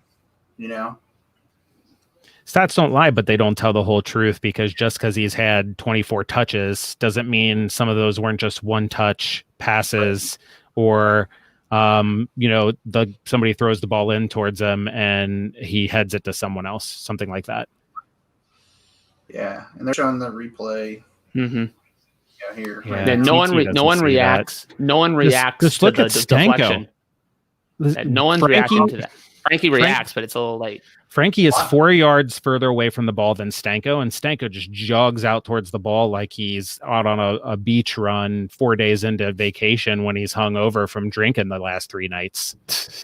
So I'm gonna from experience. I just saw a replay of the second goal, and I'm gonna give TT a little bit of credit here. He dove on the first shot that was blocked by Waston, and so when he got back up, I don't think his positioning was where he thought it was. So I'll give him the benefit of the doubt on the second goal, but on the first goal, I think he's got to come out and collect that. That ball was in the air for forever. I'm also noticing they had 13 fouls, but no cards. Correct. Yeah, that just seems. In my mind, there's only one foul that really was a bookable offense, and it was there were 2 of them. There was that one guy who put his elbow in the back of neck. Yeah. Yeah, the jump ball. Frankowski slide tackled him on the sideline. The sideline was the one that I thought was one that for sure. I mean, it's hard, with the referee being where they were is what they see on those jump balls too. So, Yersky says, "How much can we chalk this up to the team showing up hours ago?" It's not like they flew across country. It was a 45-minute flight. Yeah, give me a freaking break. But the real answer is you might be able to chalk most of it up, but that doesn't mean it's okay. You got to find a way to travel and be mentally prepared. This isn't a physical thing. Like Seubs said, they're not traveling cross country. This is a mental thing. Maybe the travel day, maybe you feel a little bit tired just from like getting to the airport, et cetera, et cetera. You got to find a way to mentally prepare yourself to be ready for this match. Ponchek said earlier about This is not high school soccer. People don't get tired after 45 minutes. The same should be said for travel. This isn't high school soccer. A travel day should not make your team play poorly. And to give some context, it's not the United States is the MLS is not the only league that's returned to play that is seeing teams travel day of. You're seeing that a lot in Germany in the Premier League as well. Hey, Jamie Smed, big supporter of the show. She says a few guys appear to just be going through the motions, in my opinion. Yeah. I think the most important question of the match here, though, from Truth or Dare, is what is the strategy of pouring the beer in the glass? Okay, I have lots of things on this. I can diagram it for you if you want. Let me get. We only have 45 minutes, Coach. No, you got a lot of people think you need to try to reduce all of the head of the beer by pouring it down the side of the glass, but you need to create enough foam to get you a nice, 3/4 to an inch head on the top of your beer. So you got to pour it down the side for a bit, and then you go straight down the middle at the end, a little whoop dip, and you're good. See that again? Slow that and replay. Man, there's 30 seconds I can't get back. Save that for tack talk. Did they eat Giordano's in pregame? Maybe some Chicago dogs. That'd do it to me. Yeah. That'd really make you sluggish before a game. Hey, look. Now, though. 2-0 is not out of the question that this team can come back, right? Not at all. I'm curious to see what kind of changes Stom makes here in the second half, as it looks like we're about to get underway here. There's not a lot from a bench standpoint that they can really bring on. So we'll have Vasquez, Regatin, McCabe, Bailey, Garza, I think the 2 center backs. Honestly, I know this won't happen, but I would be putting on Regatin for Deplan and going 4-3-3. And I would be putting on McCabe for Stanko just because I don't think he's been good. Too bad we traded one of our back. Yeah, I think that would be.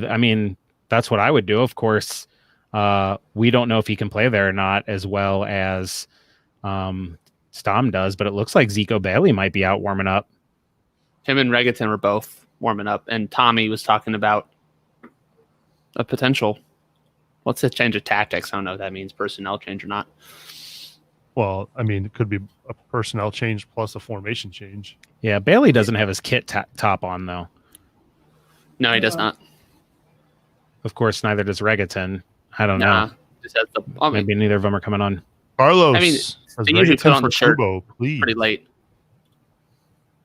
I think we need Kubo's scoring ability, though. Yeah, I agree. He's not getting involved in. Well, he's not in those chances. He's not playing it in a midfield. Yeah. He's not a midfielder. Yeah. If you put him on the wing in a 4-3-3, he will be much better. I'm okay with that, but otherwise, I'd rather, if he's going to be playing in a 3-man midfield, I want him off the pitch. I don't think he is beneficial there. I also think you're chasing the game now. You're down 2-0 with 45 to play. Kubo is one of your best goal scorers. Even if he's having a poor game, you got to leave him on the field just on the off chance he gets a hold of one. You got to generate though. To this point, there's not been much. One shot the entire first half. You got to look at, if you're going to change a formation now, you've got to really push up. You're going to have to see some sort of tactical change that gives guys a reason to move. Coach, do you find coming out of a half where you've been playing poorly, do you find it's better to stick with the game plan, let the guys know that you believe in them, or does it usually fire up a team when you make a big tactical change or a formation change or a big substitute? What's the pros and cons of either? In my opinion, is the players want to know that you have a plan. So I think that if you make even just a small change, I think making that change, being like, guys, this is doable, and here's how we're going to do it. Here's the plan, right? Going out there and saying, guys, we're going to do what we're doing. You just got to do it better. That's not a plan. That's, we're not sure what to do, so we just got to keep going. If that was my analysis on talking tactics, well, guys, they just need to play better. That's a wrap. Subs, what do you got for me in the mailbag? That's what we should totally do that next week. That'd be great. Just got to play better. If we get another match like this, we might have to do it just because I'm not sure I can talk about it. Let's see how this next 45 treats us. Then we'll make some So, decisions here. I don't see any subs. No, Nope. it's not Stom's MO. It looks like 4 at the back when they were originally lined up. Looks I don't- like I don't think so. Sim's playing high and Locadia is kind of wide. But no, it's not. It's a still I'm a seeing- 3-man midfield. Yeah, it's the I'm same. seeing more of the same. I guess And you're right. Chicago came out and had the ball, and Cincinnati showed no urgency off the bat trying to close them down. Too early. Oh, almost. It is early in the half to make a decision on that. I just, if the team is coming out fired up, you expect off the kickoff to see a bit of pressure. Like that's just. Yeah, All right, Frankie. I don't know that Frankie's one-man Energizer Bunny out there. when this team gets down and just it doesn't seem like they get that fire in their belly to come back out and show something. I don't know if it's just they need a vocal leader out there that's like, let's make it happen or what. And I think come on, Joe. Yeah. There we go. All right. A couple of problems I saw there. Both Kubo and Zhao, when they were in sort of that, I don't know what the zones are, Coach, but that right of the 18 ahead of there, they get into that open space and they look around and there's no one to pass to. Right. That's a problem. I agree completely with that. What you need to see there is you need to see more movement and interchange. Even when Zhao started dribbling towards the middle, it ended up being a great play, but it was all individual effort. Nobody was moving for him to try to make a run in behind or try to create a little bit of space. So Sim DeYoung taking the kick. Set pieces. I'm telling you, this is where we're going to have to manufacture something. don't look at the chat because the set piece has probably already happened. We know. I know. I'm not even looking. And are you Yeah. serious? Yeah. Okay, then. Yeah, I mean, par for the course so far in this one, but at least Joe Zhao took some initiative there and brought the ball in from the outside. And tried to That create. was not even close. That's what we've seen from Joe Zhao in Florida, and I'm glad he's coming out of the half hot, putting in that effort, those runs forward. Yeah. We'll definitely need that.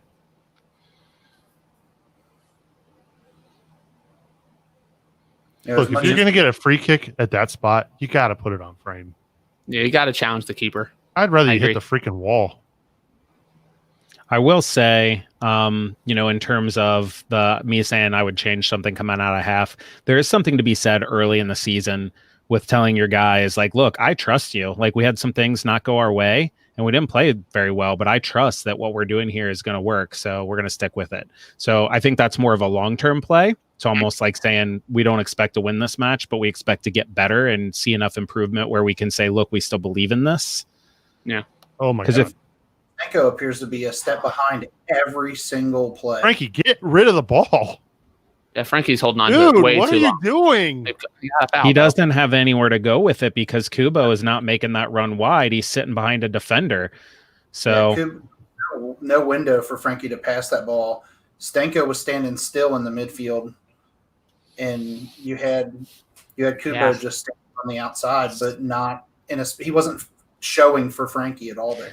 and I agree, the Stenko's play there probably is just to hit it up the line then, but I mean, long ball. Yeah, Stenko's not providing much on offense, and he, if you're number 6 hasn't made an attempted tackle all game, then you're Oh, Look at that run. okay.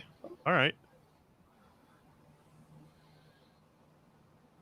or at least in and around the box. Put a shot on Nope. target. Just get a shot I on really target. like how Kubo checked short there instead of waiting in the box. But then when you receive the ball, then you got to start moving the ball quick there. It can't be dribble, and shoot into a defender. A lot of standing still again, though. It's fine with Koopman up top out in space, but and then Stenko checked back there. But or is that DeYoung? It was DeYoung. Yeah, it's DeYoung. Stenko's playing very central, very deep.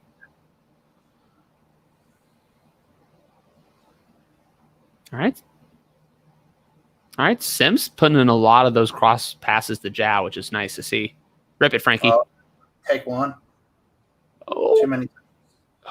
Is that a no? Colter. And that's why he's a wingback, friends. Brian, I think we all just hit 50 minutes and 20 seconds. Yes. If Gutman settles that, does he have time to take a shot there? I'm not I even don't sure think he was so. onside. If I he think settles the right that, he has move. to probably pass it back centrally. I think the right move there, if you're not going to hit a shot, which I was fine with, I just wish you would have connected, is to use the side of your foot and just volley it back into the middle. All right, Frankie. And hope somebody gets on the end of it. I mean, much better going forward than last half. For sure. You know, we still don't have that final pass, that final shot, but we're in and around the in danger areas.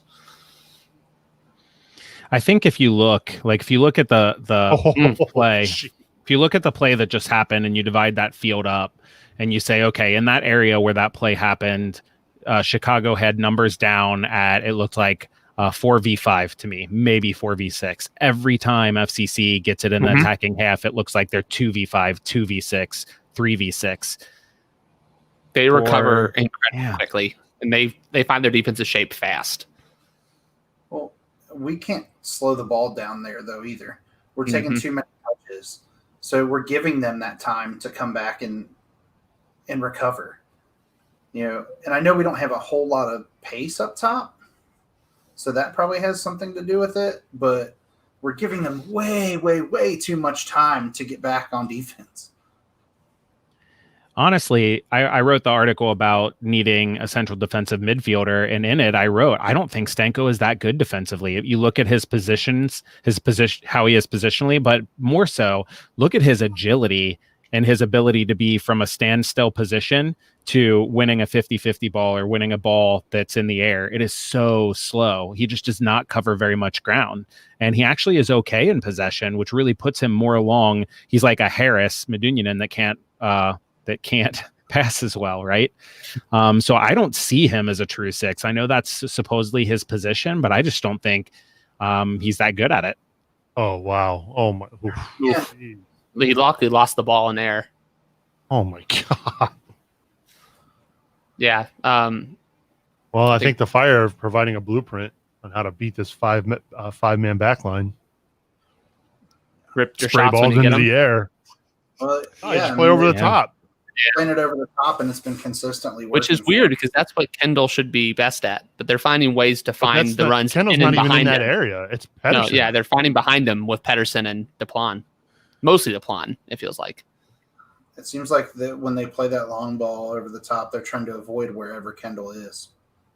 Yeah, no, they're finding runs behind him where other defenders should be catching. They're doing enough to get Kendall to move out of that space. The ball, boys. Come on. Oh, is that a foul? Jeez, come on. Yeah, Stom is not happy.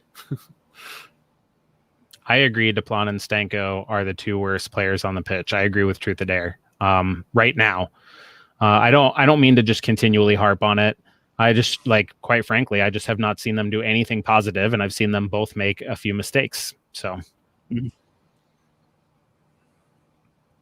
with that said, who are you bringing on for him? You can't really. There isn't anybody. I mean, you can bring on McCabe, I guess, but I mean, you can still pull off DePlon and go 4-3-3. That's true. Because you're probably not going to waste a sub by bringing Hagland on for DePlon, unless you just really think he's struggling that bad. You know, when you're chasing a game, you're not going to make a defensive sub. Oh no, nice lofted ball. Actually, decent run of play by Stanko. Of course, Sem can't keep the touch, but a successful tap from Stanko and a decent lofted pass is just Sem dribbled too far ahead of himself. Man, get your MVP ballot in now, Clay. Jeez. Look, credit where credit is due. We're gonna slag on him for the mistakes. Kidding. You're right. Give him the credit when he actually makes a decent play. You can do both. If you're watching this live and you want to sync up with where we're at in the match, we are at coming up now on 54-55.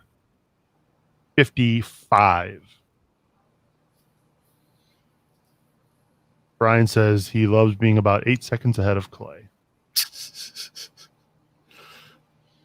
Tina says DePlon was a workhorse last year, but not so much right now. I think Deplan got a ton of credit last year because he was just solid, right? He still wasn't great. He was just solid. He played every match and he played both on the left and the right because we needed him. So I'm not knocking what he did because last year would have been even worse without him in the squad. But down the stretch last year, he didn't look good. And he's never looked like an above average outside back in MLS. Brad Weigel says, bring in VDW to play the 6. I definitely would not want to do that when he's nursing a groin. Maybe center back because maybe you think you can protect him a bit. Playing in a low block, he doesn't have to sprint a ton, but... Brian calling out his brother there. Especially when you have Tommy McCabe and you have Frankie Amaya who can play the 6. I don't think there'd be any need to do that. And Stenko whiffs on a tackle there. Ooh. Yeah. Patty says she's a minute ahead of us. We'll pause it, Patty. You can pause it. Right now we're at 56-20. Patty, it's all my fault. I'm so behind. And Seubs and the team here were so nice. They said, no, we should pause. All watch together so it's not awkward on air. And then I'm sitting here waiting for a minute. And they're like, are we seriously not hitting play yet? So it's all my fault. Sorry, Patty. I'd imagine here in the next 4 minutes or so, Coach, we're going to see a change. That's very optimistic. Yeah, I think you're right. I think the 60th minute mark is generally like known as, if things aren't going the way you need them to go, that's when you have to do something. Maybe you give your guys that first 15 minutes out of the locker room to adjust the way you wanted them to. They still haven't put a shot on target. I'm not counting that. Locadia did not. I don't think Locadia expected it. He could have made a run in for it. Gator zoned. I'm predicting that it's going to be Regaton for Kubo. But I hope I'm wrong because I don't want that. You are wrong. Yeah, looks like it's Stenko for Regaton. Even now I'm happy. Good. Put Frankie central. Regaton can be out wide in a center midfield. Yeah, I don't know. I think De Jong drops into the midfield, and I think you're going to go Frankie as a 6 with De Jong and Kubo ahead of him. I would rather, with Regaton's motor, I think I'd rather him in midfield. Put Kubo up top. I mean, I think just from an effort standpoint, I could see it, but I mean, his speed and his dribbling ability, I think, he's suited to play on the wing. Or as a second forward more than in the midfield. We'll see how he lines up. But definitely a very progressive change. Yeah, that's an attacking sub. Do something being, down 2 and Stenko not making any tackles. What is he went up 2 in the second half, right? Maybe. Mm-hmm. Maybe 2, yeah. I might have missed the second, but I know some people in the chat. Is that Locadia with the miss? Yeah. Yeah, he looks tired. I agree with Brian there. Oh, my word. He's still finding his match fitness. 2020 in a nutshell right there. Not a man within 30 yards of him. Yeah.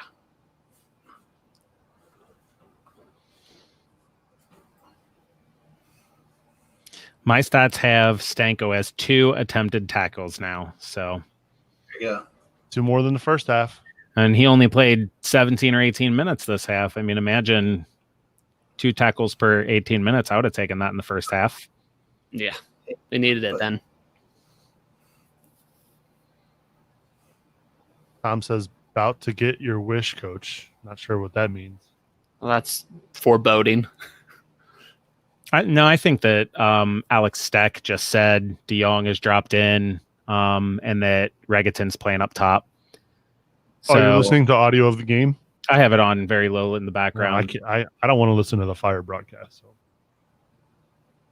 So yeah, I mean, if you just look at the setup right now, Frankie's playing the 6, and De Jong's alongside of him with Kubo ahead.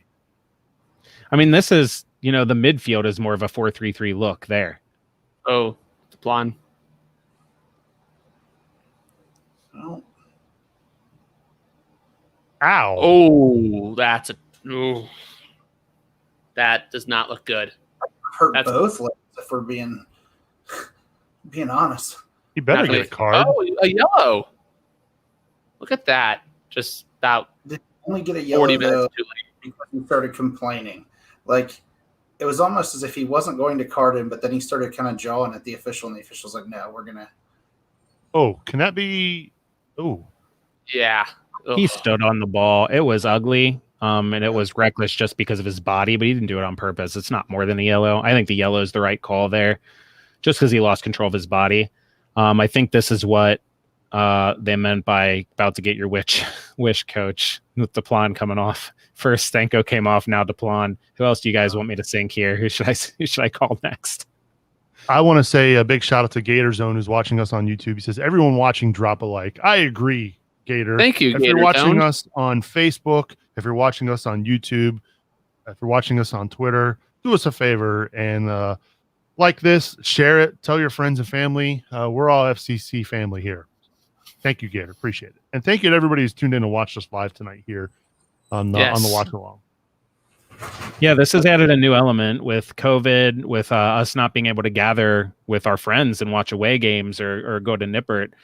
This watch along has been really, really great for me. I've really enjoyed it. So I really appreciate the fact that it's worth doing because you guys tune in, you like it, love the questions, the dialogue. It's all been really good for me. Full credit to Brian Weigel. He started this idea. Get that ball. Listen, I'm on the blame Clay for everything bandwagon, but when we start giving credit to Brian, no. That's a bridge. That's a bridge too far. I'm just kidding. Oy, oy, oy, oy, oy.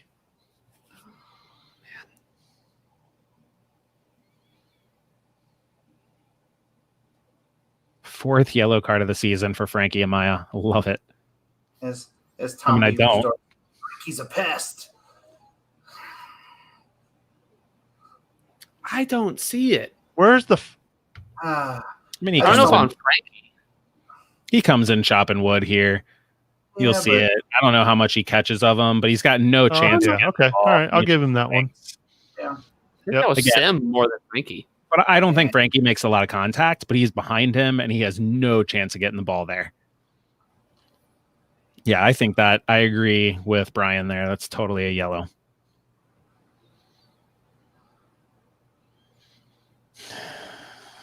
Yeah, I predict Teton makes a really good save here. Someone said the Eagle. Polish Eagle. Yep. Freaking spoilers. Oh! Wow. The Polish Eagle off of Gutman's bald dome. Nothing wrong with a bald dome. There you go. Beautiful. That's Nice. how you catch it. Thank you. Nice. That's how he should have done on the first goal tonight. Yeah. He's a keeper that doesn't often go off his line, which is often very frustrating. But luckily he did there.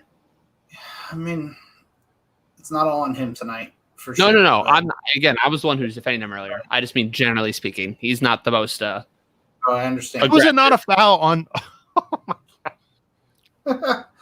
This official is terrible. Laughable. Wow. Good In save. fairness, that's a save you'd expect him to make. If he didn't make that save, we would all be SMHing. Yeah, for sure. You know, you can say shaking our heads, Coach. SOHing? What? I'm just making sure you can say that.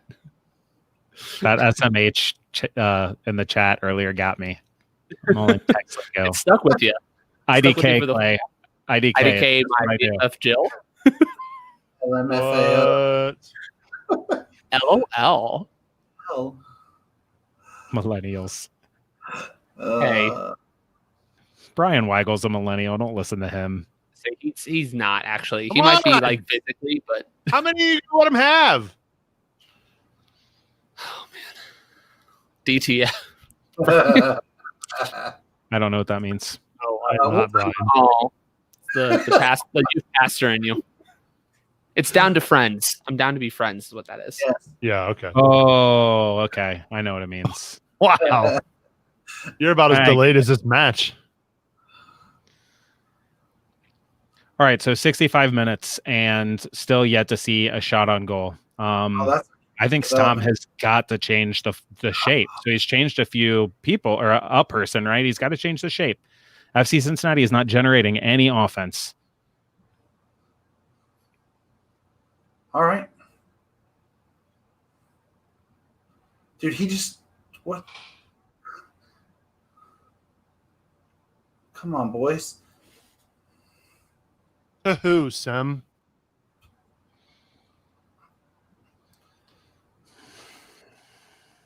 All right, I need a reminder of where you're all at on time because my stream malfunctioned. 65:45. Yep. Yeah. Let me know when you hit 66:10. It malfunctioned and you're ahead of us? By like 30 seconds. You jerk. What the hell? I'm pausing now. Just tell me when you're at 66:10. Oh, this. Oh, my God. 66.7, no. 66.8, 66.9. Something bad's about to happen. 66.10.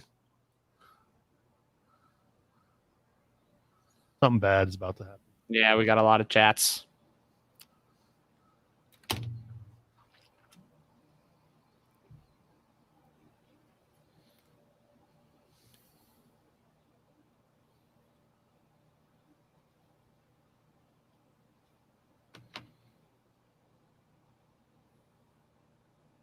Holy crap. Yeah, that was really, really poor. Rough. Pause forever. Man, that was really, really bad. I had 3-0, right? Yeah. Cut right through the entire field, really. Just cut right through it.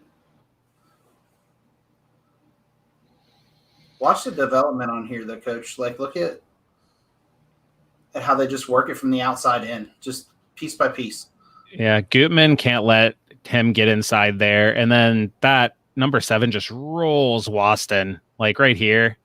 This Waston gets caught. He just gets caught too far forward. It's the same thing that happened on that Portland goal where Waston just starts floating towards the ball and leaves people in behind him. We're getting destroyed by the Fire. Yeah. We play Columbus next. It's hard to believe that Chicago was unable to score, like in their last couple matches, with the way that they're moving the ball and how bad we just look trying to defend it. I mean, Columbus will pick us apart if we play defensively like this. It'll be 4-0 if we're lucky.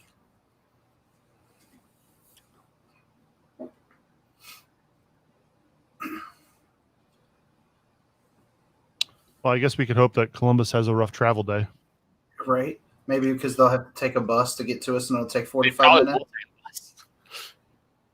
Yeah, hopefully maybe they'll blow a tire right in front of the Hell is Real sign. Oh.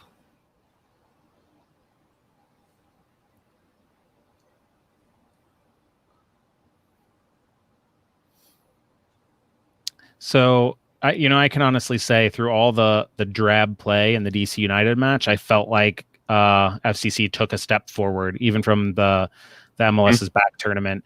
I can't think of anything in this match that has appeared like any sort of a step forward.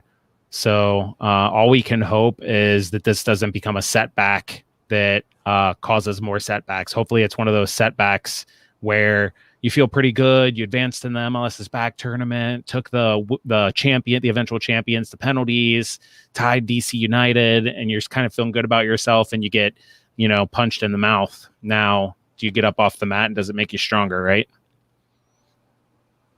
It'll be interesting. Yeah, that's the spirit. For sure.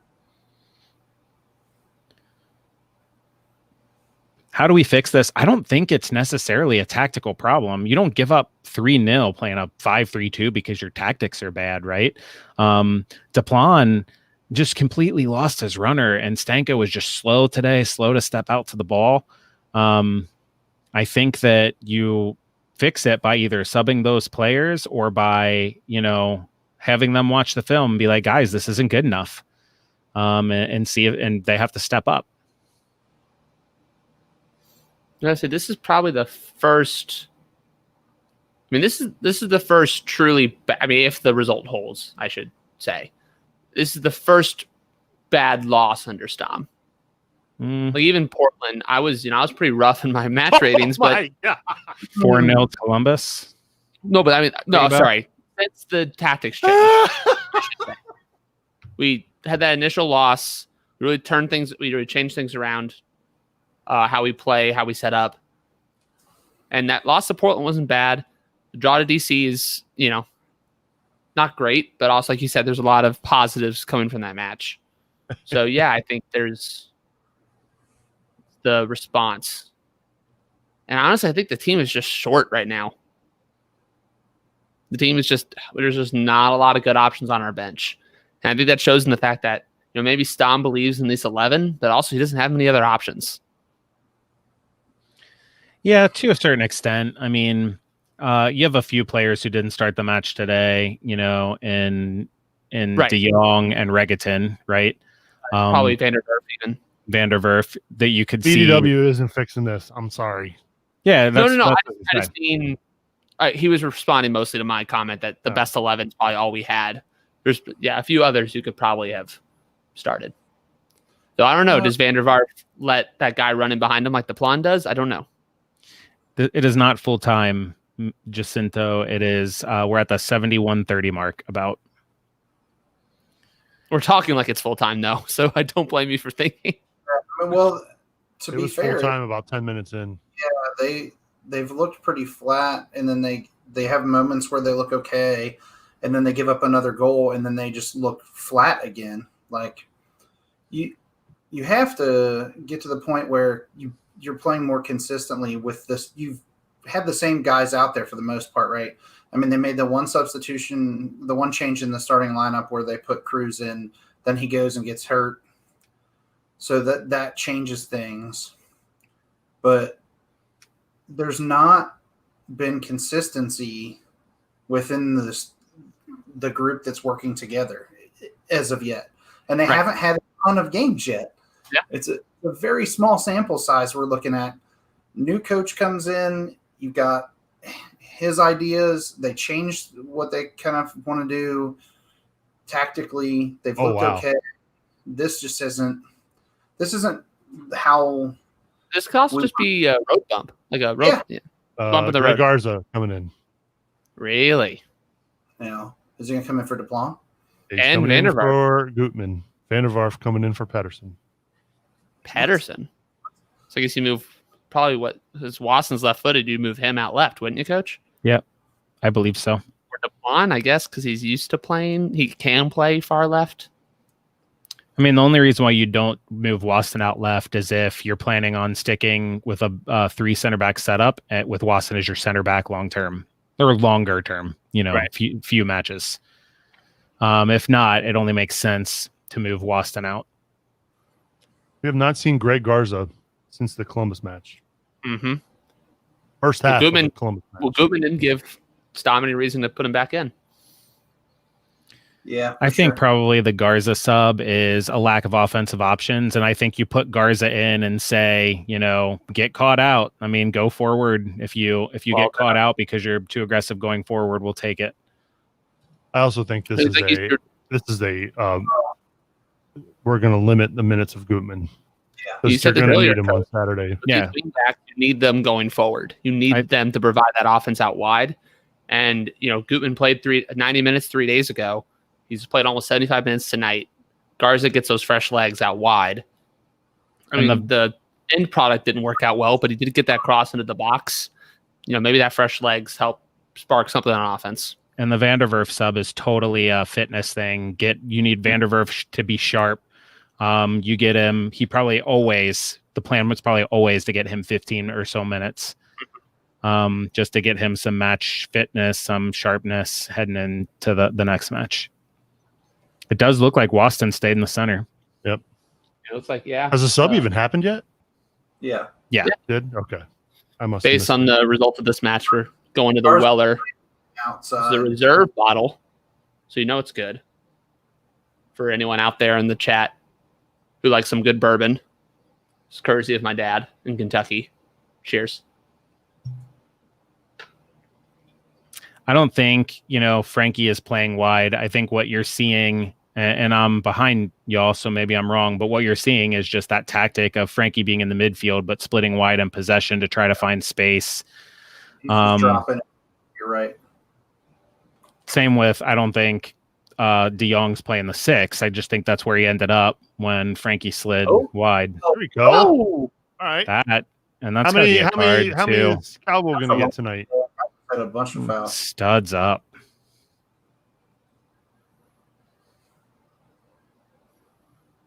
Two-footed. Oh. Yeah, that's got to be a card. He didn't get one. Of course not.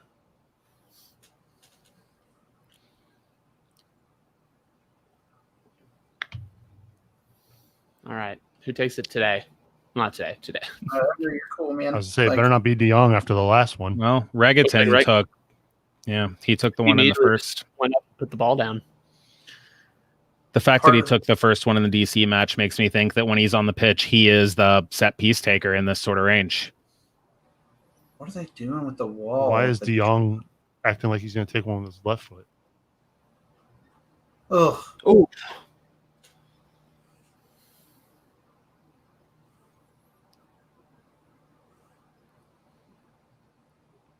Yeah, Tina, you're spot on there. We've got to take advantage of those chances.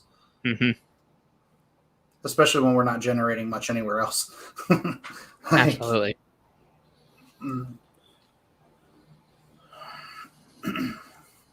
I'm baffled why down 3-0, Stom didn't make the move to a 4-3-3.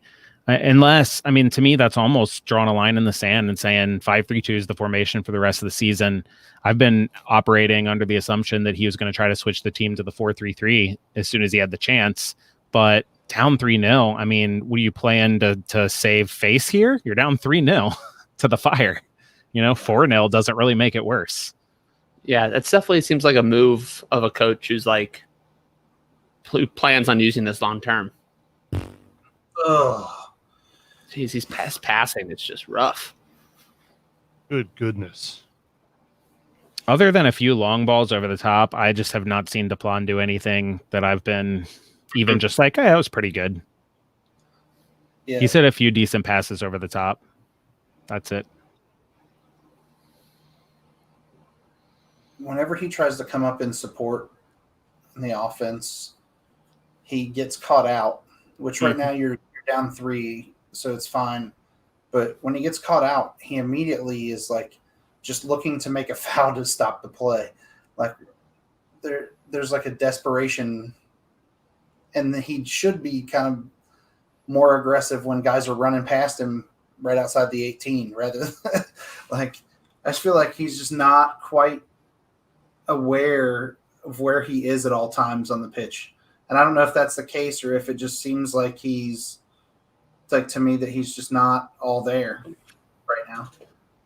Maybe. Yes. I mean, you're right. And Steven in the chat said we don't have the center backs or the CDM to play a 4-3-3. And I mean, I agree 100%.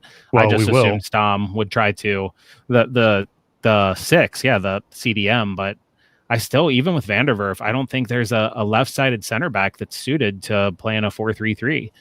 I think Pedersen is way more suited to play in a 3 center back setup. Same with Waston. I don't know who partners Vanderwerf if you play 4-3-3.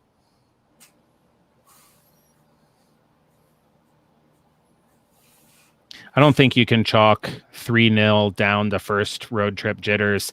I think 3-0 is you gave up a goal inside the first 2 minutes and you never recovered mentally. I think it just shows a lack of mental toughness, which we've said about this team all along.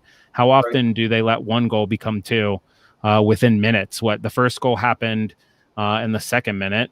When was the second goal? It was 20, wasn't it? What? Within 20-25? what are you waiting on? Take a shot. Thank you. Oh, is he offside? Awesome. But like, what? Coach, I know as a fan, I often feel sometimes, Not even close. and you'll know as a former Spurs fan, as a fellow Spurs fan, you will just please shoot the ball. Just shoot. When did Vasquez come on? And I missed didn't see it that happen completely. either. But that that Vasquez was actually close. So the first goal was in the second minute. The second goal was in the 10th minute. I mean, that's quick succession in a soccer match. And I think that's what happens. You let one goal become two and you never recover.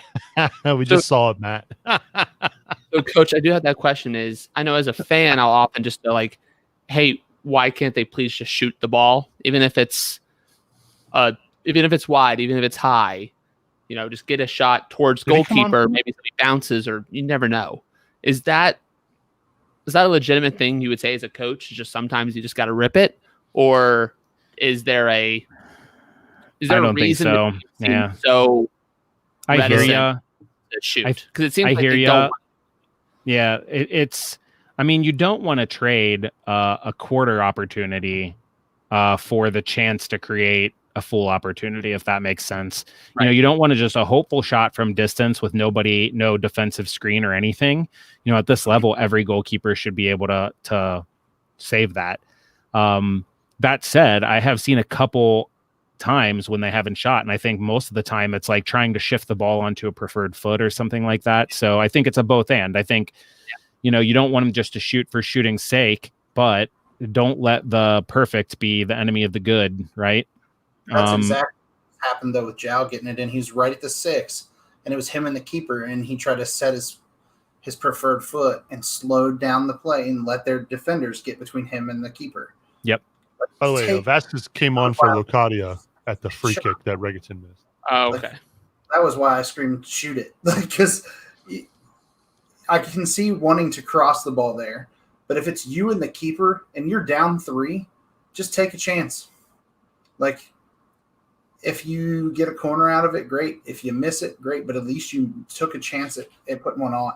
And that sometimes I think that Jow is so looking for the assist because he is a very unselfish player that he passes up those opportunities to take what could be a very solid shot.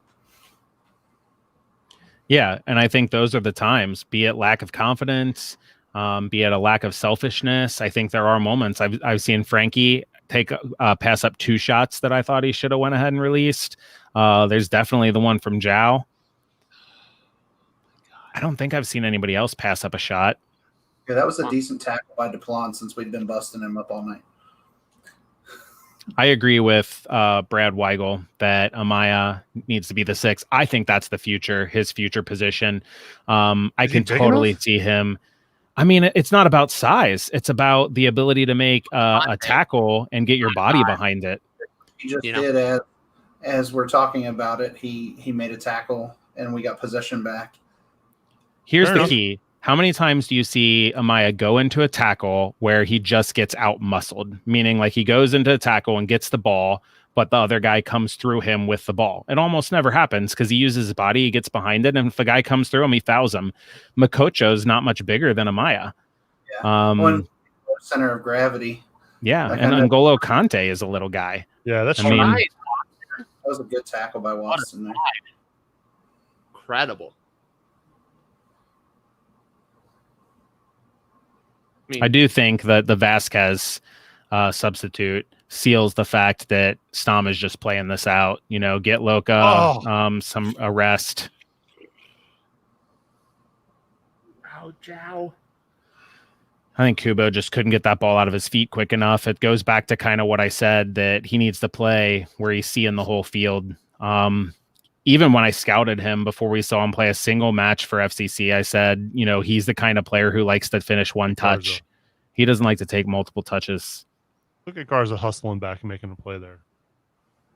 Well, he's got to try to make as much out of the time that he's getting because he's not getting much with the way that Goodman's been playing. Jow, right there you go. Truth or Dare says we just signed a 6, so Frankie still needs to be on the pitch. I don't mean that Frankie is a true 6 and everybody is ahead of him, but Makocho has played the 8 and the 10 as well. And I think if you play a true 4-3-3 with Frankie and Makocho on the field, what you do is you tell those guys, one of you can go forward and one of you sits back. So they play like dual 6s. One of them goes, not dual 6s because they both don't sit. It's more like dual 8s, right? They switch who is the 6 and who is the 8, if that makes sense. Those positions rotate. Frankie sees space, he makes the run forward. Makocho drops in to defend that space in behind, and vice versa. It's almost kind of like a double pivot with an extra midfielder who can go forward almost more often than not. Yeah, it's how the 4-3-3 should work. 4-3-3s rarely have a single player whose position is absolutely defined. You call it a 6 and an 8 and a 10, and you say the 8 is the box-to-box guy. Well, that just means if the 8 get caught forward, then the 10 should rotate back a little bit. And if the 8 is sitting back, the 6 should rotate forward, right? It's a triangle. You know, the amount of times I've done this with my team, you know, this is your triangle and you need to do this, right? That's 4-3. That's what that means. Any of my players, like if I did that to them, they would just laugh because they know exactly what I meant. Looks like Zhao is playing very advanced now. It looks like it's more of a proper 4-3-3 because you see Deplan really wide. And Kubo's, stretched out onto the wing. That's super frustrating. We're getting in the right spaces now. It's just we don't have that final pass. We don't have that shot to really. Well, they're also putting 9. They are. Yeah. Chicago has. Yeah, right. 1, 2, 3, 4, 5, 6, 7, 8, 9 plus the keeper. Yeah, they're just trying to end this game. Yeah, so I mean it's hard to find that space inside the 18 when they've got 9 inside and you're just trying to find something. But I like that Amaya had the confidence to take that player on and try to create a better angle for the cross. But if you go back and watch that play later, I thought that Vasquez made actually a really good run in front of a center back. And if Amaya was looking to serve that ball in, I think he could have created an opportunity earlier there. Oh, I think that's going to come with more experience though, too. Yeah, it's one of those plays. You don't say it's a mistake because he did a good thing taking on the defender, right? You just he made a good decision when there was a better decision that could have been made.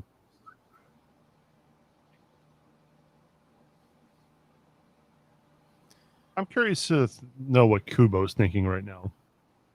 You know, remember when they brought him in? Thinking why? Well, when they brought him in, Jans was the coach. Yeah. They weren't going to play 5 at the back. Nope. And now we are sitting in a low block, and it definitely didn't work tonight. I mean, he's probably thinking, this is not the project I was thinking it was going to be. I mean, let's be honest. He's probably been thinking for a long time, chili on noodles, guys? Seriously? Yeah. What's the sauce? You went there, huh? Oh, Kendall. Oh, Kendall. Ooh. Kendall. He fell. And then are you serious? Thankfully, was it Vandervaart bailed him out?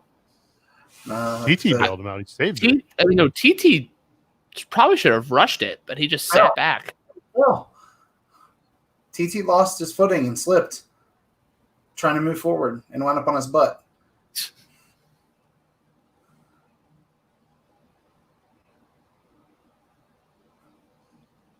But yeah, I agree with you, Seubs. I made the joke, but I think a lot of these guys, I mean, you can't imagine Locadia came in expecting to be sitting up alone at the top of the pitch, not getting any service. Did he extend his loan under Stam? Right. Yeah. Technically. So if he didn't want to stay, he wouldn't have stayed. Right. I don't mean that any of these guys are unhappy. I mean, hopefully the culture is good. I just mean when they were offensive pitched, players get frustrated when you play in a defensive game plan. I mean, it happens every time. I also want to avoid this. I'm not saying it's unreasonable. FCC fans, we've been going through some pretty tough stuff from January 2019 on. But we are now, 6 games into a new head coach who's signed a 1.5 year long deal with the option for 2.5. This is the second bad game we've had in a run of 8. Yeah, I agree. I don't think the sky is falling. The sky is not falling. This is a bad game. You'll never catch me in public, on the streets, in this show saying that this was a good performance. But it's also no reason to start questioning a whole lot, I don't think. I think there's some clear things that need to be addressed, but it's also not just more of the same necessarily. I think there's still a lot of time that needs to be afforded to Stom and this team, because clearly Nightcamp is not sitting idly by. We've already got another new signing, maybe a second coming. So wow, I you agree just with had a what whole you're new saying. pitch there, Clay. I can go high, I can go low. I agree All with right. what you're saying, Clay. I just am simply saying that these offensive guys, if FC Cincinnati continues with an inability to transition forward and get them touches, they're going to get frustrated, because it feels like, you're playing in a park the bus system, which it's not intended Do to you be. think it's just the midfield's inability to get the ball to the offense, like that transition? You could see the frustration in Locadia tonight when he was hollering at the midfielders to try to pressure the ball. He's already starting to show some of the frustration, and you have to understand, like, he expects to get some service, and he didn't come in here thinking, all right, I'm going to be, the best player this club has ever had, and, I'm going to do it all myself. He was under the assumption that, hey, these guys are going to be able to give me the ball. And I think he came in, I know he had a little bit of a knock, but like, he just doesn't seem to be fit yet. That's another part of it. Still moments where you're like, is he slow? Is he limping? What's going on? Like, where is he at physically? And I think he's going to be a very, very good player for this club. I just don't think that with our lack of ability to move the ball forward, that he's going to be as effective as we'd like him to be. I mean, my concern mostly, I know defense has been sort of the on display mistakes. There's mistakes that have been on display tonight, conceding 3 goals. But you don't score any against DC when we had Chances. The better chances we had. We played well. We missed a couple during Portland that we probably should have scored, and then we just didn't really create much of anything tonight. Coach, what are you seeing on the field that's indicating the struggle on offense? Like, what are we missing? What's not happening? It's really tough to say when I can't be at the match and see all 11 players. Like this view we're getting right here, I can't see what's happening off the screen. The sense that I get is that when a forward checks into a window, which, the space between 2 players, essentially, he is not getting, or he's not receiving the ball, which means that the player is probably not confident to hit that pass, or maybe there's a midfielder in between him and the ball as well, like somebody else in the same window. So some of that comes with playing together, right? If I'm Locadia and I check into space and Frankie's already sitting in my window, I need to tell Frankie to get out of that space. So as he peels off and drags a defender with him, the window gets bigger, and then I receive the ball.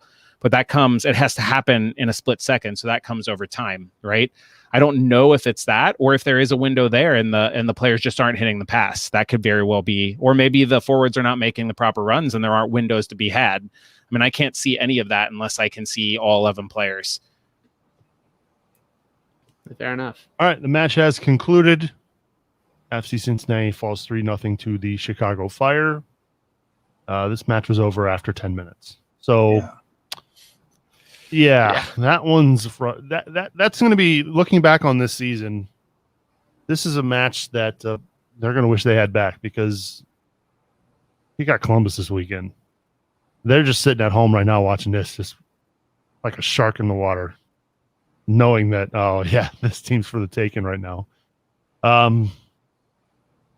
Man, it's amazing how quickly the feelings kind of change, right, amongst our fan base. Like, we were thinking, hey, this is a team that's going to be a playoff contender, and I mean, immediately brought right back down to earth, gents. Seubs, we've gotten a lot of questions about when is Makocho going to be ready to play.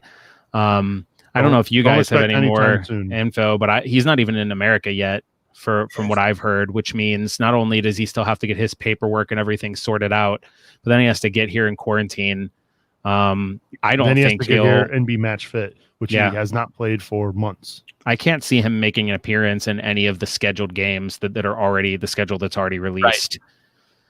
Yeah, I would say the same, because he was fit, and I think on the bench for a lot of Brentford's matches during the England restart and during their playoff game, their playoff run, but he did not feature. So he was in training through most of July and August, but early August, but he has not been training with the team since August 6th is when his contract ended. Right.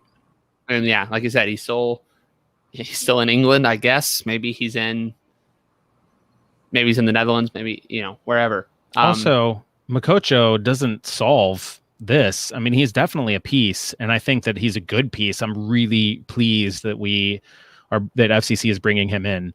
However, put him in though, Coach. I mean, it'd have to be Stanko, right? Yeah, he plays where Stanko probably would have played today. And then you also have Harris Medunjanin, who I just don't think Stam will leave him on the bench too often. I mean, not saying that maybe he should be on the bench. And that will definitely become more of a rotation. I mean, it's a good question. In the lineup that I released, on like what I would prefer is I had the team playing like a 3-4-3 look, which turns into a 5-2-3, right? And I had Makocho, Amaya, and Cruz out there, and Cruz as sort of a makeshift 10 that doesn't really play a 10. He's not up there trying to dictate play. He really plays Makocho and is flanked by Frankie and Cruz. And again, it's a fluid midfield where any of those players can get forward at any point. All right. Oh, sorry. I was just about to wrap things up. Fair enough. There's only so many ways. Only so many ways you can skin a cat. Congratulations, you did get the score correct. Thank you, Ryan. I appreciate that. Correct on the total number of goals scored. Oh, Lord. Yeah. I appreciate everybody watching tonight on Facebook, YouTube, Twitter. Appreciate anybody who shared our video and liked it. It really means a lot to us. Thank you for doing that. These watch-alongs are a lot of fun, and they're more fun when FCC is winning or playing well. Tonight was rough. I don't know if it's me being the host. I'm going to go ahead and lean towards maybe it was the fact that Clay was on. He's 0-2 now. 0-3. I was for Columbus, Portland. Oh, that's right. Yeah. You're 0-3. Okay. I may never show up again. Guys, thank you so much for having me. My letter resignation will be in the mail tomorrow. It's been a pleasure, and I'll miss you all, truly. Oh, I'm enjoying the Chicago Fire broadcast. The player does not know how to operate the headset to do the post-game interview, so that's kind of funny to watch. Hey, that's been the highlight of my night. Yeah, no problem, Doug. Appreciate the kind words. Steven also saying thank you. I know you guys don't want to relive this match much, but don't forget to check the website. We'll have a write-up of the game, player ratings, and I'll go back and watch those goals and break down exactly what went wrong, and who is to blame. I will assign blame. It's like Coach is a host of a show or something. He just stepped right into those host shoes. Download and rate Talking Tactics on Apple Podcasts, Spotify, wherever you get your podcasts. Oh, yeah. No, appreciate you three. Ryan, appreciate you being on. I've always enjoyed your work covering the collegiate side and the Cincinnati Dutch Lions. Thank you for having me. It was a good time. It would have been better had we seen some better soccer from our boys, but I really appreciate the opportunity to get on here and chat a little bit. Yeah, not a problem. Clay, as always, appreciate you being on. Thanks for having me, as always. Coach, your bald dome. Sometimes I confuse you for Andrew Gutman. As you should. So Stom. Is that not Stom? Or Stom. Yeah, that's true. I thought Stom was with us the whole night. Damn. Yeah. Bald and proud. Living All that right. Bilf life. Thanks to everybody for watching. If you've got a moment, subscribe to the show. Support the show, CincinnatiSoccerTalk.com/support. See these nice microphones and cameras that Clay and Coach have. Your help goes a long way in helping us put this show together. So thank you. Appreciate it. Tina, with the final thought of the night. Good to see your face, Ryan. Right. There you go. Just writing. All right. Thanks to everybody for tuning in. It's been a lot of fun interacting with the group. For Ryan, for Clay, for Coach, I'm Seubs, reminding you to watch your tackles, and we will see you all next week.